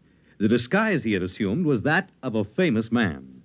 Galaxy Magazine, on your newsstand today. Tonight, by transcription, X-1 has brought you The Moon is Green, a story from the pages of Galaxy written by Fritz Leiber and adapted for radio by George Lefferts. Featured in the cast were Joyce Gordon as Effie, Bill Lipton as Hank, Ian Martin as Patrick, and Frank Milano as the cat. This is Fred Collins. X-1 was directed by Fred Way and is an NBC Radio Network production.